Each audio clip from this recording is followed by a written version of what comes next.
The Schoolhouse at Willow Creek. In the autumn of 1952, in a small farming community in Kansas called Willow Creek, there stood a one-room schoolhouse where Miss Eleanor Marsh had taught children for over 20 years.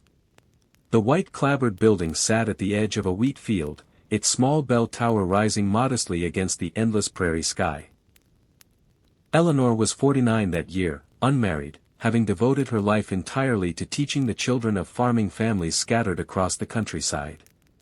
Each morning, she arrived early, sweeping the wooden floors and arranging fresh chalk beside the blackboard, preparing for the day's lessons with the same quiet dedication she had shown since her first year teaching. Children walked to school for miles around, some arriving by foot along dusty roads, others riding old horses their fathers had spared from farm work. Eleanor knew each child by name, knew their families, their struggles, their small triumphs. She taught reading and arithmetic, but also patience, kindness, and the quiet dignity of hard work. That particular autumn, the harvest had been good, and there was a sense of gentle relief throughout the community. Fathers who had worried through a dry summer now smiled more easily, and mothers sent their children to school with fuller lunch pails, sometimes including an extra biscuit or apple for Miss Marsh herself. The schoolhouse held only one room, but within its walls, children of all ages learned together, the youngest reciting simple letters while older students worked through more difficult lessons.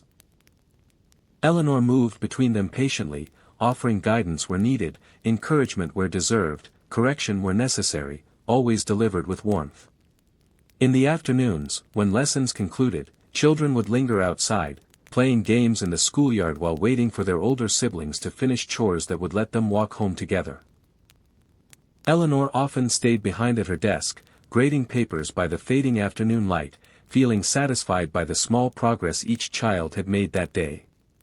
She thought sometimes of her own childhood, growing up in this same community, attending this same schoolhouse under a different teacher. She remembered how vast the world had seemed then, and how, over the years, she had come to understand that meaning could be found not in grand adventures, but in steady, faithful devotion to small, important things. As evening approached, Eleanor walked the short distance home along a path bordered by tall grass turning golden in the autumn light. Crickets sang softly, and the sky deepened into shades of orange and purple, the kind of sunset that seemed to bless the entire prairie with quiet grace. That night, sitting by her window with a cup of tea, Eleanor reviewed the next day's lessons, feeling the familiar contentment of purposeful work. The orchard on Miller's Hill. In the autumn of 1948, in a quiet valley in Vermont, there stood an old apple orchard that had belonged to the Hutchins family for 3 generations. The trees, gnarled and silvery with age, stretched across the hillside in neat, patient rows, their branches heavy with fruit ready for harvest. Eleanor Hutchins was 62 that year, and she still rose before dawn each morning during harvest season, just as her mother had done, and her grandmother before that. The old farmhouse creaked pleasantly in the early morning stillness, its wooden floors worn smooth by decades of footsteps. She would walk out into the orchard as the sky turned soft shades of gray and lavender, carrying a woven basket that had belonged to her grandmother. The air smelled of damp earth, fallen leaves, and the sweet, faint scent of ripening apples. Mist clung low to the ground, drifting between the tree trunks like something alive and gentle. Eleanor's husband, Walter, had passed some years before, but she found comfort in the rhythm of the seasons, in work that connected her to those who came before. Her hands, though lined with age, still moved with practiced ease as she reached up to gather apples, twisting each one gently until it released from its branch. The orchard had survived many things over the years, harsh winters, a difficult war, years of drought and years of abundance. Yet each autumn, without fail, the trees produced their harvest, as though nothing in the world could disrupt this ancient, quiet promise between land and season. Eleanor's grandchildren would visit soon, driving up from the city for the weekend, eager to help with the harvest as their parents had once done. She smiled thinking of how her granddaughter loved to climb the lower branches, how her grandson insisted on carrying the heaviest baskets, though they were far too heavy for his small arms. As the morning light grew stronger, farmhands arrived to help with the larger harvest, their voices calling gently to one another across the rows, punctuated by the soft thud of apples dropping into wooden crates. The sound was familiar, comforting, a melody Eleanor had heard every autumn of her life. By afternoon, the work slowed, and Eleanor sat on the old wooden bench beneath the largest tree, the one her grandfather had planted himself back in 1901. She rested her basket beside her, watching golden light filter through the leaves, listening to birds settling into the branches for evening. The valley grew quiet as dusk approached. Smoke curled gently from the farmhouse chimney, where a fire had been lit for the evening. Eleanor gathered her basket and walked slowly back toward home, her footsteps soft against the grass, the weight of the day settling comfortably into her bones. That night, after supper, she sat by the window in her favorite chair, watching the orchard fade into darkness beneath a sky full of stars. The apples would be pressed into cider come morning. In the summer of 1936, in a small town in Ohio called Cedar Falls, there lived a blacksmith named Joseph Bennett, whose forge had stood at the edge of Main Street for nearly 40 years. The building was modest, weathered wood and stone, but inside it held the warmth of countless fires and the steady rhythm of honest work. Joseph was 58 that summer, his arms still strong despite his age, his hands calloused from decades of shaping iron and steel. Each morning, he arrived before sunrise, stoking the forge until it glowed a deep, comforting orange, filling the small building with heat and the familiar scent of burning coal. The town depended on him in quiet ways. Farmers brought broken plows and worn horseshoes.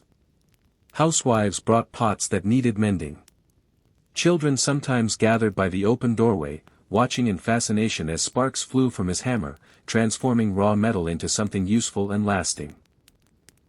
That particular summer had been difficult for many families, work was scarce, and money scarcer still. Yet Joseph never turned anyone away.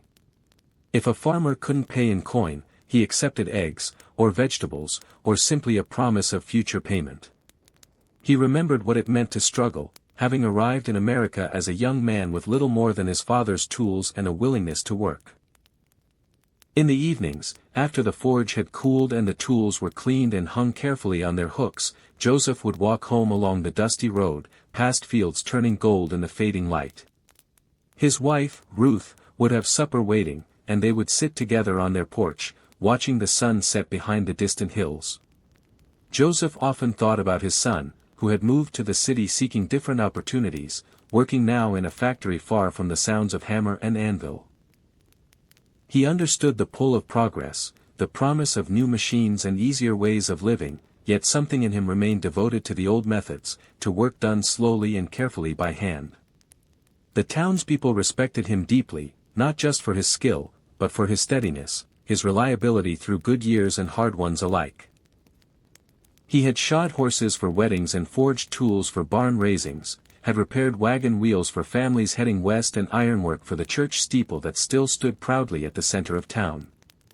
As the summer evening deepened into night, crickets began their gentle chorus in the tall grass, and fireflies drifted lazily above the fields. Joseph sat quietly beside Ruth, feeling the day's honest labor settle comfortably into his tired muscles, a satisfaction that came from work well done. Tomorrow would bring more of the same, the forge would glow again at dawn, and Joseph would once more take up his hammer, continuing the quiet, steady rhythm that had defined his life. Tonight, though, he simply rested, listening to the sounds of summer, feeling grateful for his small, sturdy place in the world. The lighthouse keeper's last winter. It was the winter of 1923, along the rocky coast of Maine, where the Atlantic met the land in an endless, patient conversation of waves and stone. Old Thomas Whitfield had kept the lighthouse at Pemaquid Point for 31 years. His hands, weathered like driftwood, knew every gear and lever of the great lamp above. Each evening, as the sun dipped low and painted the sky in shades of amber and rose, he would climb the 112 steps to light the beacon that guided fishermen home. That particular December was colder than most. Ice formed delicate patterns on the windows, and the wind carried stories from ships long past. Thomas moved slowly now, his joints aching with the weight of years, but his purpose remained unchanged. Somewhere out there, in the vast darkness of the ocean, sailors depended on his steady light. He thought often of his wife, Margaret, who had passed 3 winters ago.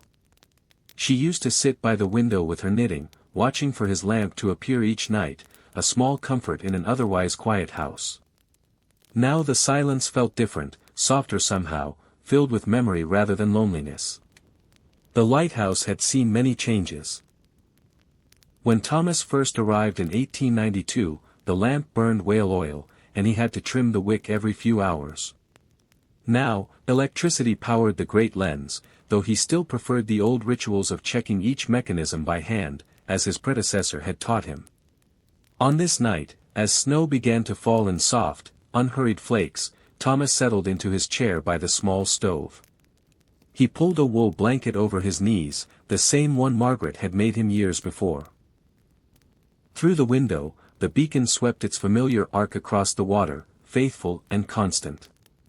He thought about the young assistant keeper, a boy of 19 named Samuel, who had arrived that autumn to learn the trade. Samuel was eager, full of questions about the sea and its moods, about the ships that passed and the stories they carried. Thomas found himself smiling at the memory of his own youth, equally curious, equally certain that the ocean held all the world's mysteries. The fire crackled gently, and Thomas felt his eyelids grow heavy. Outside, the lighthouse continued its patient work, sweeping light across dark water, a promise kept through generations. Fishing boats far out at sea caught glimpses of that steady beam and adjusted their course, grateful for the guidance, never knowing the old man who tended it with such quiet devotion. Thomas thought of all the nights he had spent this way, watching the light do its work, listening to the waves below the cliff. There was something deeply peaceful about routine, about knowing your purpose and fulfilling it faithfully, night after night, season after season. As the snow continued to fall outside, blanketing the coastline in white silence, Thomas allowed himself to relax fully into his chair. The lighthouse would keep its watch. The Ferryman of Willow Bend. In the spring of 1931, along a wide river in Kentucky, there lived a ferryman named Henry Caldwell, who had guided travelers across the water at Willow Bend for nearly 30 years. His small wooden ferry, weathered but sturdy, had carried farmers, merchants, and families safely from one bank to the other since long before automobiles became common on the country roads. Henry was 61 that spring, his beard streaked with gray, his hands strong from decades of pulling ropes and guiding the heavy vessel against the current. Each morning, before the mist had fully lifted from the water, he would walk down to his small dock, checking the ropes and boards with the careful attention of a man who understood the river's quiet power. The town on either side of the river depended on him. Farmers needed to cross with their goods bound for market. Children crossed to attend the schoolhouse on the eastern bank. Doctors sometimes needed swift passage during emergencies, and Henry never hesitated, no matter the hour or weather. That particular spring, heavy rains had swollen the river higher than usual, and Henry worked with extra caution, reading the currents carefully, understanding when it was safe to cross and when patience was the wiser choice. He had learned this wisdom from his father, who had operated the same ferry before him, and from the river itself, which had taught him humility over the years.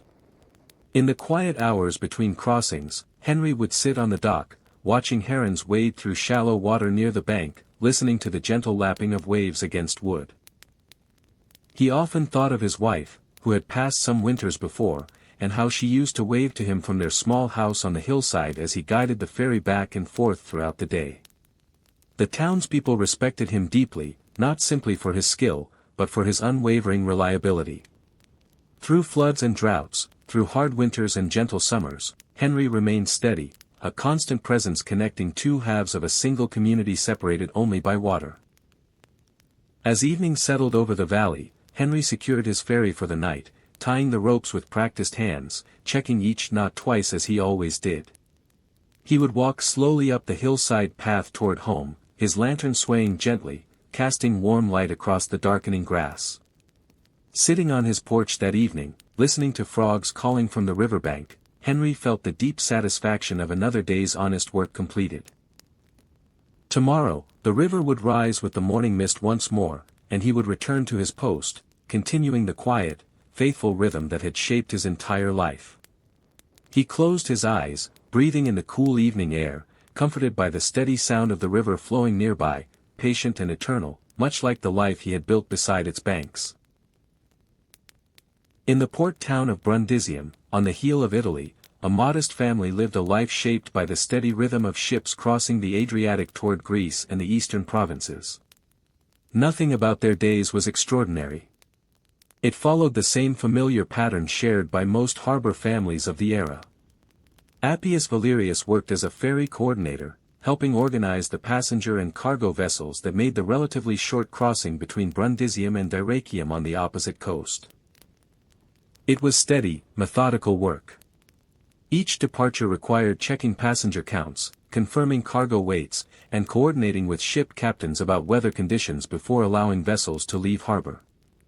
Most crossings went smoothly. Occasionally, rough seas delayed departures for days at a time, leaving travelers waiting impatiently near the docks.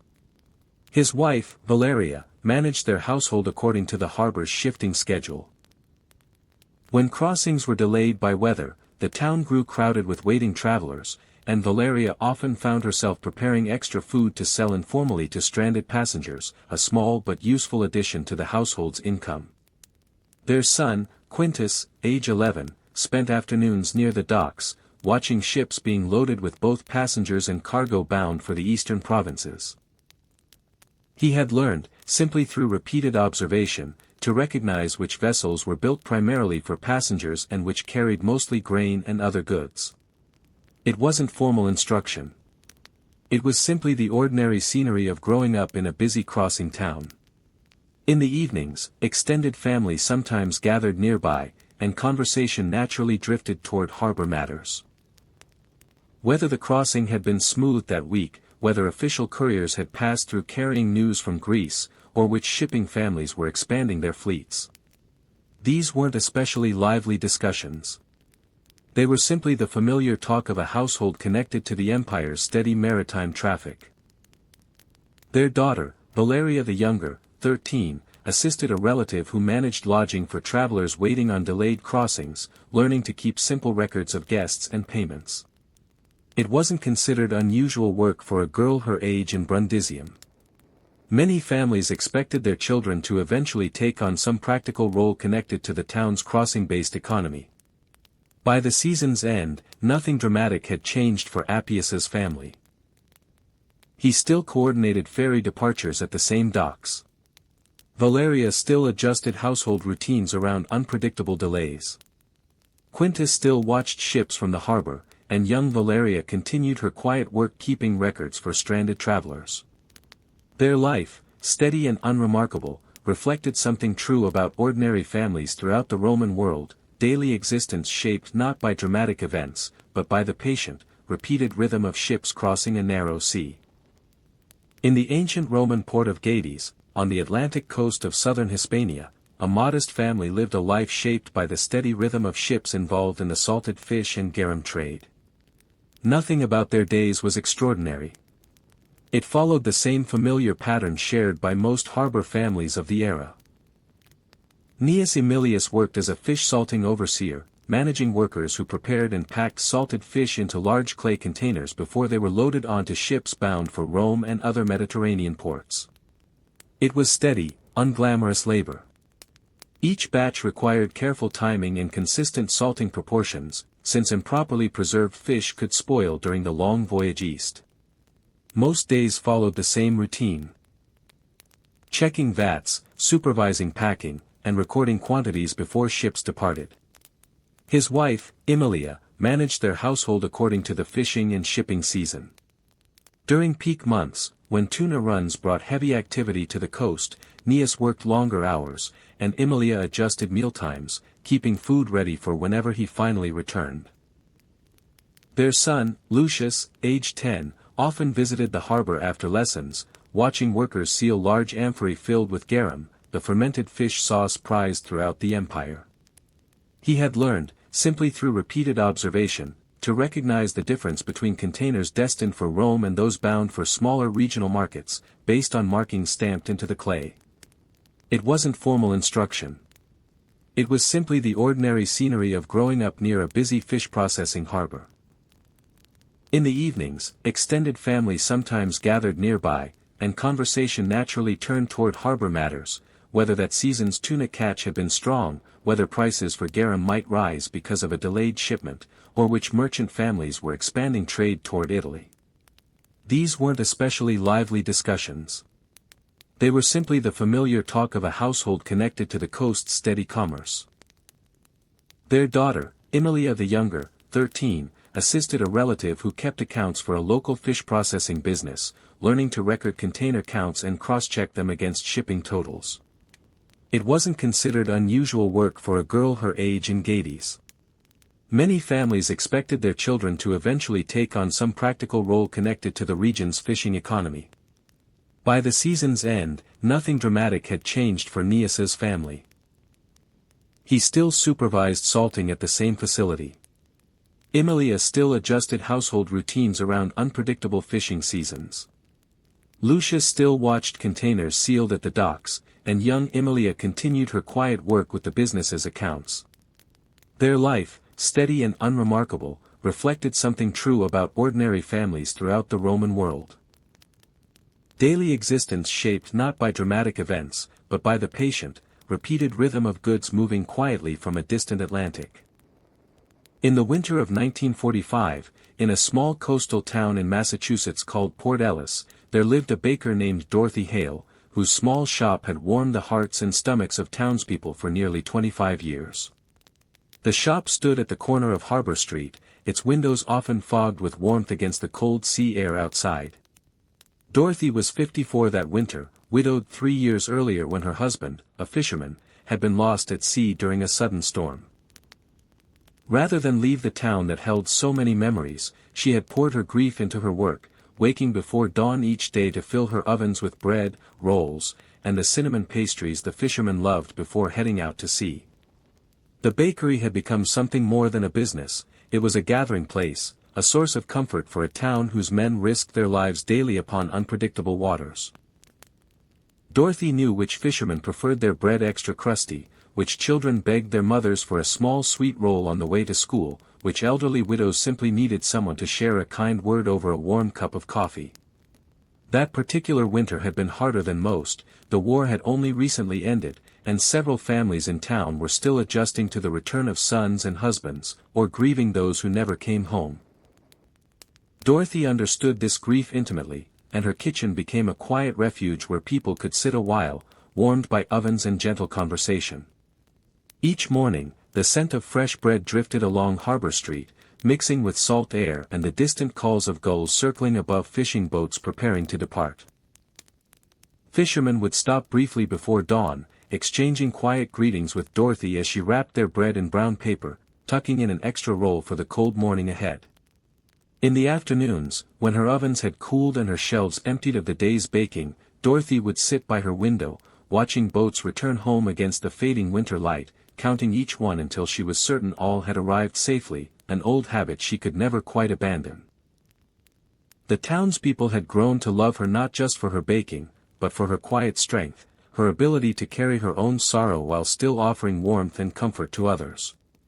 She never spoke much of her husband, but everyone understood the tenderness with which she watched the harbor each evening.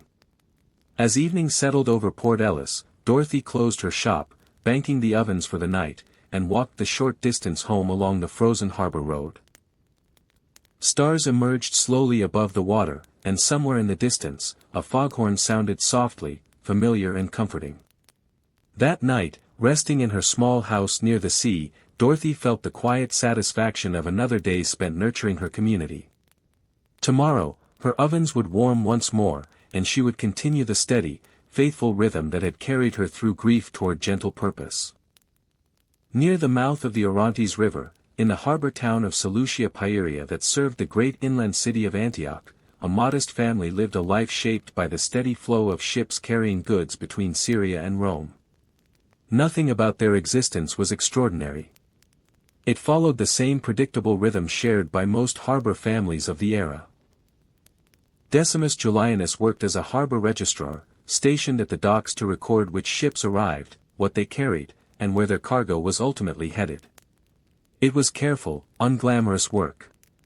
Some ships carried silk and spices arriving overland from further east before being loaded for the final sea voyage.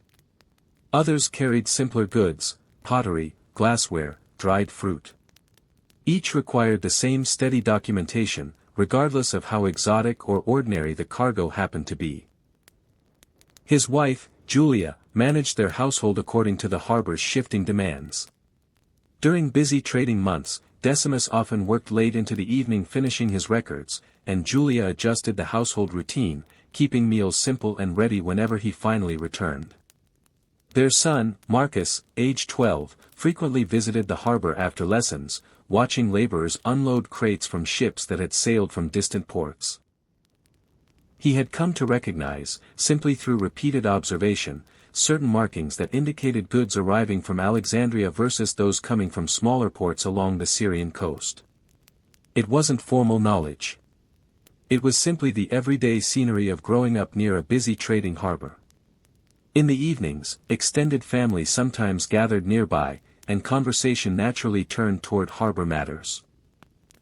Whether that week's shipments had cleared registration smoothly, whether prices for silk might shift because of a delayed caravan, or which merchant families were expanding trade further along the coast.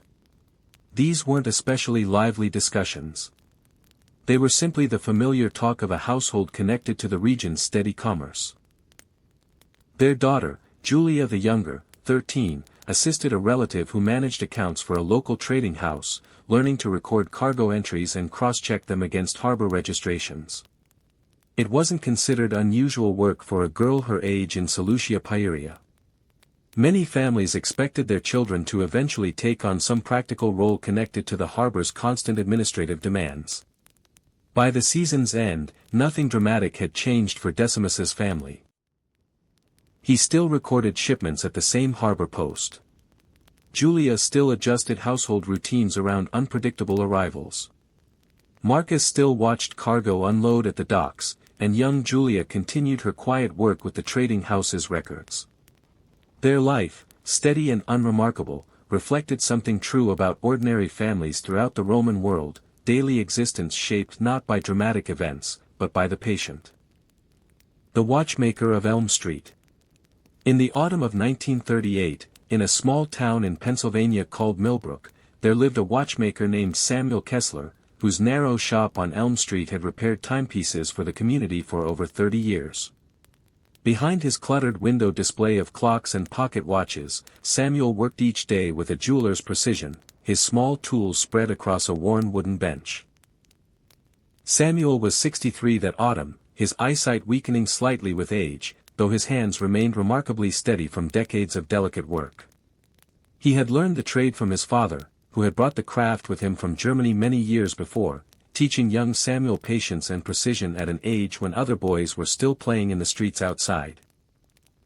The townspeople brought him everything: pocket watches passed down through generations, mantel clocks that had stopped keeping proper time, delicate wristwatches belonging to soldiers recently returned from service overseas.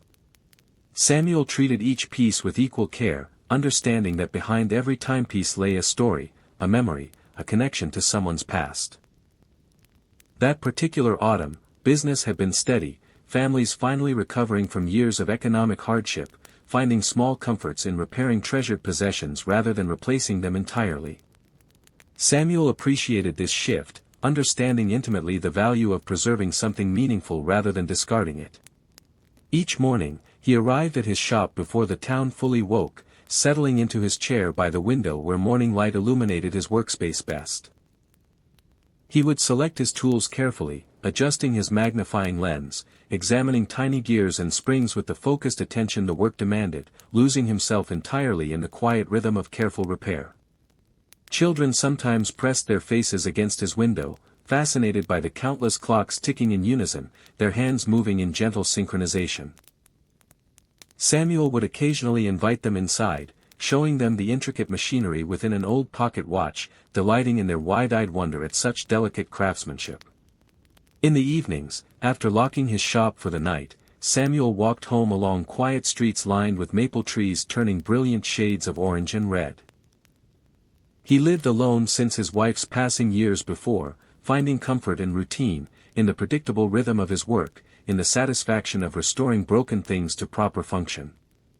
As dusk settled over Millbrook, Samuel would sit by his fireplace, reading quietly, listening to the soft ticking of clocks he kept in his own home, each one a small reminder of decades spent honoring precision and patience. That night, resting comfortably in his favorite chair, Samuel felt the quiet satisfaction of another day's meaningful work. Tomorrow, he would return to his workbench, continuing the careful, steady craft that connected him. The Quilter of Sweetwater Valley. In the summer of 1940, in a farming community in North Carolina called Sweetwater Valley, there lived a quilter named Agnes Thornton, whose small farmhouse had become known throughout the county for the beautiful patchwork quilts she stitched by hand. Her front porch, shaded by an old oak tree, served as her workshop most afternoons, where she sat surrounded by scraps of fabric collected over decades. Agnes was 57 that summer, her fingers still nimble despite years of labor, her eyes sharp enough to thread even the finest needle without spectacles. She had learned quilting from her mother, who had learned from her own mother before that, each generation passing down patterns that told stories of hardship, celebration, and quiet perseverance. The Valley families brought her their old clothing, worn shirts, faded dresses, scraps too precious to discard, and Agnes transformed these remnants into quilts that would warm beds for generations to come. Each quilt held pieces of memory within its stitching, a wedding dress here, a christening gown there, fragments of lives woven together into something lasting and beautiful. That particular summer, she was working on a wedding quilt for a young bride in the valley, carefully selecting fabric scraps from the bride's childhood dresses, arranging them into a pattern called wedding ring, a design meant to symbolize the joining of two families. Agnes worked slowly, deliberately, understanding that such a quilt would be treasured for decades, perhaps passed down to children not yet born. Neighbors often stopped by her porch in the late afternoons, sharing stories and gossip while Agnes continued her steady needlework, her hands moving with practiced rhythm even as her attention shifted between conversation and craft. She had heard every joy and sorrow the valley held, whispered confidences shared over quilting frames stretched between chairs. Her own daughters had moved away to the city, seeking different lives, yet Agnes felt no bitterness, only quiet pride, understanding that times were changing even as she continued honoring older traditions. She hoped, someday, one of her granddaughters might return to learn the craft, though she never pressed the matter, believing traditions should be embraced willingly, not forced. As evening approached, golden light filtered through the oak leaves above her porch, casting gentle shadows across her work. Agnes would fold her current project carefully, storing her needles and thread in an old wooden box that had belonged to her mother, its corners worn smooth from years of use. That night, sitting quietly in her rocking chair, Agnes felt the deep satisfaction of hands well used, of tradition faithfully continued. Tomorrow, she would return to her porch, her fabric scraps, and the patient, meaningful work of turning fragments into something whole and lasting. The postmaster of Hollow Creek. In the spring of 1929, in a small mountain town in Tennessee called Hollow Creek, there lived a postmaster named William Pratt, who had run the town's tiny post office for nearly 22 years. The building sat at the crossroads where two dirt roads met, its wooden porch worn smooth by decades of boots stepping up to collect letters and packages from distant places. William was 56 that spring, a quiet man with kind eyes and a memory for names that seemed to hold the entire town within it. He knew which families waited anxiously for letters from sons who had moved west, which young women hoped daily for word from sweethearts working the railroads, which elderly farmers simply enjoyed the ritual of collecting their newspaper each morning. Mail arrived twice weekly by horse-drawn wagon from the county seat, and on those mornings, townspeople gathered outside the small office, exchanging news and pleasantries while waiting for William to sort through canvas bags of letters and parcels. He handled each piece with quiet respect, understanding that within these envelopes lay hopes, worries, and connections stretching far beyond the mountains surrounding their valley. That particular spring, letters had been arriving from relatives who had moved to cities seeking work during difficult economic years, and William often noticed the mixture of pride and worry on families' faces as they read news from children living unfamiliar, distant lives. He offered quiet comfort where he could, a kind word, patient listening, though mostly he simply performed his duties faithfully, understanding that steady reliability mattered most. Children loved visiting his office, fascinated by the brass mailboxes lining one wall, each with its own small combination lock. William would sometimes let them peer through the tiny window of their family's box, watching for the telltale flash of an envelope arriving, a small joy in otherwise ordinary days. In quieter afternoons, when no wagon was expected, William would sit on his porch, mending torn mailbags or organizing forms, occasionally chatting with farmers passing through on their way to nearby fields. He had never married, finding contentment instead in his connection to the entire community, in his role as a steady thread linking neighbors to the wider world. As evening settled over Hollow Creek, William would close his office, securing the heavy door, and walk the short distance to his modest home near the creek that gave the town its name. Frogs called from the water's edge, and fireflies drifted lazily through the cooling evening air. That night, resting on his porch beneath a sky full of stars, William felt the quiet satisfaction of another day's meaningful service. Tomorrow, he would return to his post, continuing the steady, faithful work of connecting Hollow Creek to the vast, unseen world beyond the mountains. The Cobbler of Marsh Street. In the winter of 1934, in a small industrial town in Massachusetts called Ashford, there lived a shoemaker named Frank Dabrowski, whose narrow shop on Marsh Street had mended and crafted shoes for the community for nearly 28 years. The shop was small and cluttered, filled with the rich scent of leather and polish, shelves lined with lasts of every size, each carved from wood and worn smooth from years of use. Frank was 59 that winter, his back slightly stooped from decades bent over his workbench, his hands strong and scarred from countless hours handling awls and needles. He had arrived from Poland as a young man, bringing with him only his father's cobbling tools and a determination to build a new life in America, learning English slowly while his hands spoke a universal language of craftsmanship. The town depended on him deeply, especially during those difficult economic years when new shoes were an unaffordable luxury for many families. Frank became known for his ability to resurrect shoes that seemed beyond repair, patching worn soles, replacing broken heels, stretching leather to accommodate growing children's feet without requiring an entirely new pair.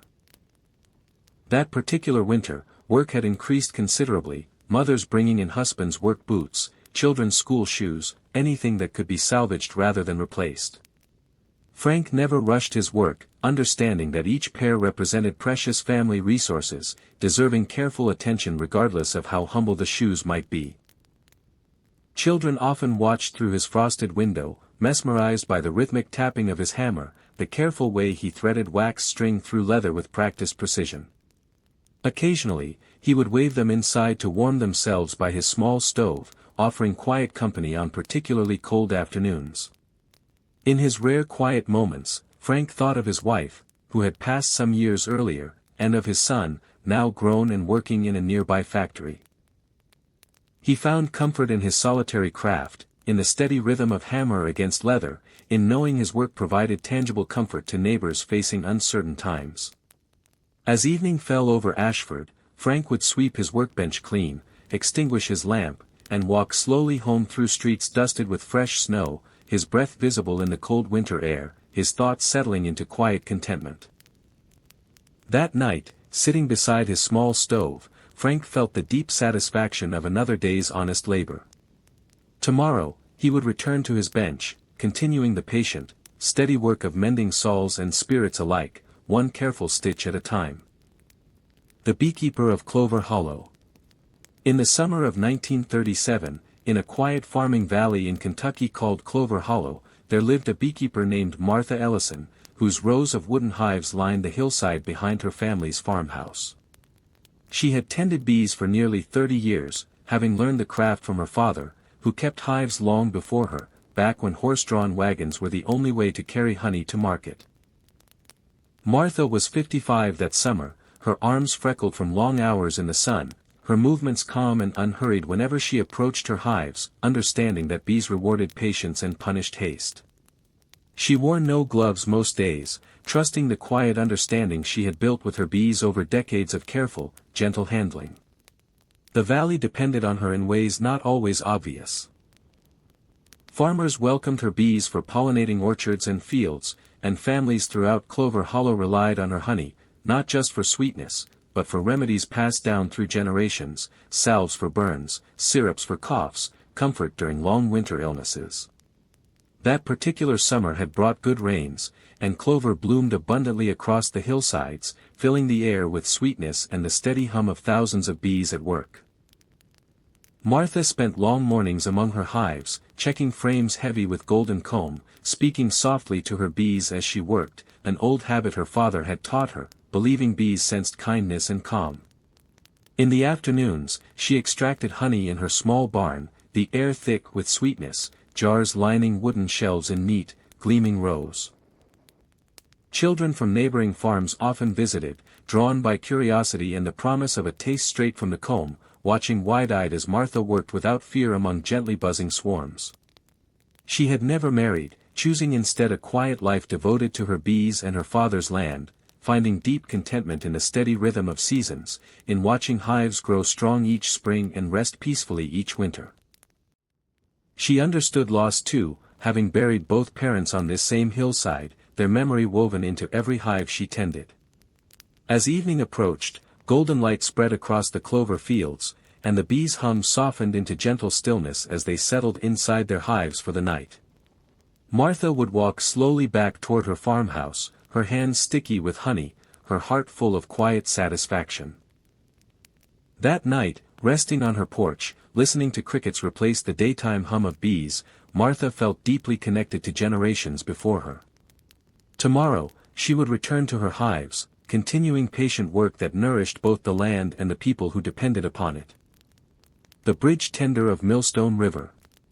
In the autumn of 1927, in a small town in upstate New York called Millstone, there lived a bridge tender named Arthur Kane, whose job was to operate the old iron swing bridge that spanned the river dividing the town in two. For nearly 25 years, Arthur had lived in the small keeper's house beside the bridge, responsible for opening it whenever barges or lumber boats needed passage upriver.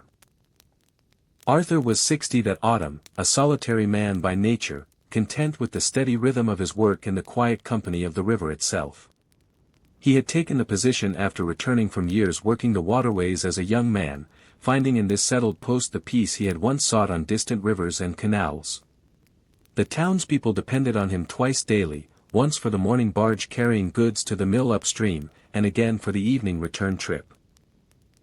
When boats approached, Arthur would sound his bell, halt wagon traffic on the roadway, and carefully turn the great iron mechanism that swung the bridge open, allowing vessels to pass safely through the narrow channel.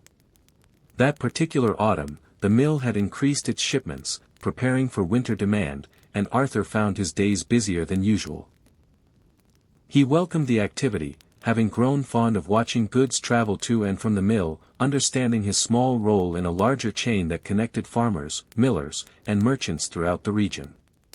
Children often gathered near the bridge in the afternoons, fascinated by the great mechanism swinging slowly outward, fascinated too by Arthur's stories of his younger years navigating rivers far larger than Millstone's gentle waters. He enjoyed their company, sharing tales of distant places while never regretting his choice to settle in this quiet town. In his evenings, after securing the bridge for the night, Arthur would sit on his small porch overlooking the water, watching autumn leaves drift lazily downstream, listening to the river's steady murmur beneath fading evening light. He had never married, finding the river itself a constant, comforting companion throughout his solitary years. As darkness settled over Millstone, lanterns began appearing in farmhouse windows across the valley, and Arthur would light his own lamp, casting a warm glow against the gathering autumn chill. The bridge stood silent and still, waiting patiently for morning's first barge. That night, resting quietly in his small house, Arthur felt the deep satisfaction of purposeful, steady work. Tomorrow, the river would carry its cargo once more, and he would rise to meet it, continuing the faithful rhythm that had shaped his quiet, contented life. The milliner of Chestnut Square. In the spring of 1925, in a small town in Ohio called Riverside, there lived a milliner named Clara Winston, whose modest hat shop faced the town square beneath a canopy of blooming chestnut trees. For nearly 18 years, Clara had crafted hats for the women of Riverside, her fingers skilled at shaping felt and straw into creations that carried both elegance and quiet practicality. Clara was 46 that spring, having taken over the shop from her aunt, who had first taught her the trade as a young girl fascinated by ribbons and feathers displayed in glass cases. She never married, choosing instead to build a life around her craft, finding satisfaction in the transformation of simple materials into something that made each customer feel truly seen.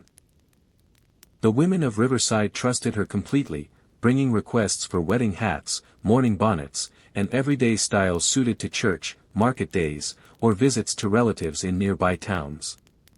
Clara listened carefully to each woman's story before beginning her work, understanding that a hat was never simply fabric and thread, but an expression of identity, occasion, and personal history. That particular spring, business had been steady, the town recovering slowly from difficult years, and women were beginning again to indulge in small luxuries, a new ribbon, a fresh spring bonnet, symbols of hope after harder times. Clara worked patiently at her wooden worktable near the front window, sunlight illuminating her careful stitches as passers-by paused to admire her window displays. Young girls often pressed their faces against her window glass, admiring hats decorated with silk flowers and delicate netting, dreaming of the day they might wear something so fine. Clara sometimes invited them inside, showing them scraps of ribbon and lace, delighting in their innocent wonder at such simple beauty. In quieter afternoons, she corresponded with suppliers in the city, ordering new materials, straw braids and felt in colors suited to the changing seasons. She found comfort in routine, in the rhythm of her needle moving steadily through fabric, in knowing her work brought quiet joy to women throughout her town. As evening settled over Chestnut Square, Clara would close her shutters, extinguish her lamp, and walk the short distance to her rooms above the shop, her thoughts already turning toward tomorrow's commissions and the gentle satisfaction of honest, careful work. That night, resting quietly by her window, Clara felt the deep contentment of a life devoted to beauty and craft. Tomorrow, she would return to her worktable, continuing the patient rhythm of shaping felt and ribbon into small moments of grace for the women who trusted her completely. The Lamplighter of Ashwood Lane. In the autumn of 1919, in a small town in Connecticut called Ashwood, there lived a lamplighter named George Whitmore, whose evening rounds through the town's gaslit streets had become as familiar as the changing seasons themselves. For nearly 15 years, George had walked the same route each evening, a long brass pole resting on his shoulder, lighting each lamp with practiced ease as dusk settled over the quiet streets. George was 42 that autumn, a widower with 2 grown children who had moved away seeking work in larger cities. He found purpose in his solitary evening walks, in the ritual of illuminating darkened corners, watching golden light spread gradually through town as he moved methodically from lamp to lamp along Ashwood Lane and the streets beyond. The townspeople had grown accustomed to his presence, children waving from porches as he passed, elderly residents nodding gratefully from rocking chairs, knowing his arrival meant safety for evening walks home from church socials or visits with neighbors. He knew every lamp intimately, which ones flickered unpredictably, which required careful adjustment during windy nights, which corners needed his attention first as darkness fell fastest there. That particular autumn, talk had begun circulating about electric lights arriving eventually, promising brighter streets requiring no evening rounds at all. George felt no bitterness toward this coming change, understanding progress as inevitable, though he treasured his remaining evenings walking familiar streets, greeting neighbors, watching the town settle peacefully into nightfall under his careful attention. Children sometimes followed him partway on his route, fascinated by the small flame he carried, asking questions about how gaslights worked, listening intently as he explained the simple mechanisms with patient enthusiasm. He enjoyed these moments, finding joy in sharing small knowledge with curious young minds eager to understand the world around them. In the quiet hours before beginning his rounds, George would sit on his porch, watching the sky deepen into evening colors, preparing himself mentally for the peaceful solitude of his walk. He had grown to love this transitional hour, neither fully day nor night, filled with soft light and gentle stillness before darkness fully arrived. As his final lamp flickered to life each evening, George would pause briefly, admiring the gentle glow spreading across town, feeling quiet pride in his small but meaningful contribution to his neighbors' safety and comfort. That night, walking home along streets now softly illuminated, George felt the deep satisfaction of purposeful work faithfully completed. Tomorrow evening, he would rise again to his familiar task, continuing the steady, comforting rhythm that connected him gently to his entire community. The Ice Cutter of Loon Lake. In the winter of 1922, in a small town in Minnesota called Loon Lake, there lived an ice cutter named Olaf Nystrom, whose family had harvested ice from the frozen lake for nearly 40 years. Each January, when the ice grew thick enough to bear weight, Olaf gathered his crew of neighbors and set out across the frozen surface, saws and horses ready for the season's most important work. Olaf was 51 that winter, broad-shouldered and steady, his beard often crusted with frost during the long hours spent cutting massive blocks of ice destined for iceboxes throughout the county. He had learned the trade from his father, who had arrived from Sweden decades earlier, bringing with him knowledge of harvesting ice from frozen lakes back home. The work was demanding and dangerous, requiring careful attention to the ice's thickness and strength, understanding subtle signs that separated safe harvesting from perilous risk. Olaf moved methodically across the lake each morning, testing the ice with practiced instinct before allowing his crew to begin sawing the great blocks that would be hauled to nearby icehouses, packed in sawdust to last through summer's heat. That particular winter had been especially cold, producing ice of remarkable thickness and clarity, promising a bountiful harvest that would supply the entire region generously through warmer months ahead. Olaf felt quiet satisfaction watching his sons, now grown, working alongside him, continuing traditions passed down through generations of ice cutters before them. Horses pulled heavy sledges loaded with ice blocks toward the icehouse, their breath visible in the frigid air, harnesses jingling softly against the day's rhythmic labor. Townspeople often gathered to watch the harvest, appreciating the communal effort required each winter to ensure their iceboxes remained stocked throughout summer's warmth. In the evenings, after the day's cutting concluded, Olaf and his crew would gather in the small warming house near the lake's edge, sharing coffee and simple food, exchanging stories while thawing frozen fingers before the crackling stove. He cherished these quiet moments of camaraderie, born from shared labor and mutual respect among neighbors.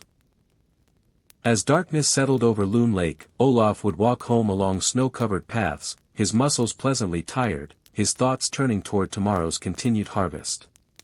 The lake lay silent and frozen behind him, holding within its icy depths another season's essential bounty. That night, resting beside his own warm stove, Olaf felt the deep satisfaction of demanding, meaningful work shared among trusted neighbors. Tomorrow, he would return to the frozen lake, continuing the careful, steady harvest that sustained his community through the changing seasons. The Weaver of Coldwater Mill. In the summer of 1933, in a small textile town in South Carolina called Coldwater, there lived a weaver named Ruth Calhoun, who had worked the looms at the old cotton mill for nearly 20 years. The mill stood beside a wide, slow-moving river, its brick walls weathered by decades of sun and rain, its windows often left open during summer months to catch whatever breeze the river offered. Ruth was 44 that summer, her hands quick and sure at the loom, her ears attuned to the rhythmic clatter of machinery that had become as familiar to her as her own heartbeat. She had begun working at the mill as a girl of 16, learning the trade from older women who treated her with patient kindness, teaching her not just technique, but the quiet endurance required for a lifetime spent among spinning threads. The mill employed nearly the entire town, families depending on its steady wages through good years and lean ones alike. Ruth had raised 3 children on what she earned there, waking before dawn each day to prepare breakfast before walking the short distance to begin her shift, her days measured by the mill's steady rhythm rather than the sun's slow arc overhead. That particular summer, work had been steady, cotton prices recovering somewhat after difficult years, and Ruth felt a cautious relief shared throughout the mill village. She worked alongside women she had known her entire life, their friendships forged through shared labor, quiet conversations exchanged over the roar of machinery, support offered during illness, childbirth, and loss. During brief breaks, workers gathered near open windows, welcoming whatever breeze drifted up from the river, sharing bits of gossip and news from town, finding small moments of levity amid demanding labor. Ruth cherished these fleeting exchanges, understanding they sustained her through long hours of repetitive, exhausting work. In the evenings, walking home along dusty roads lined with modest mill houses, Ruth would pass neighbors sitting on porches, exchanging greetings, feeling the deep sense of community that bound this small town together through shared struggle and quiet resilience.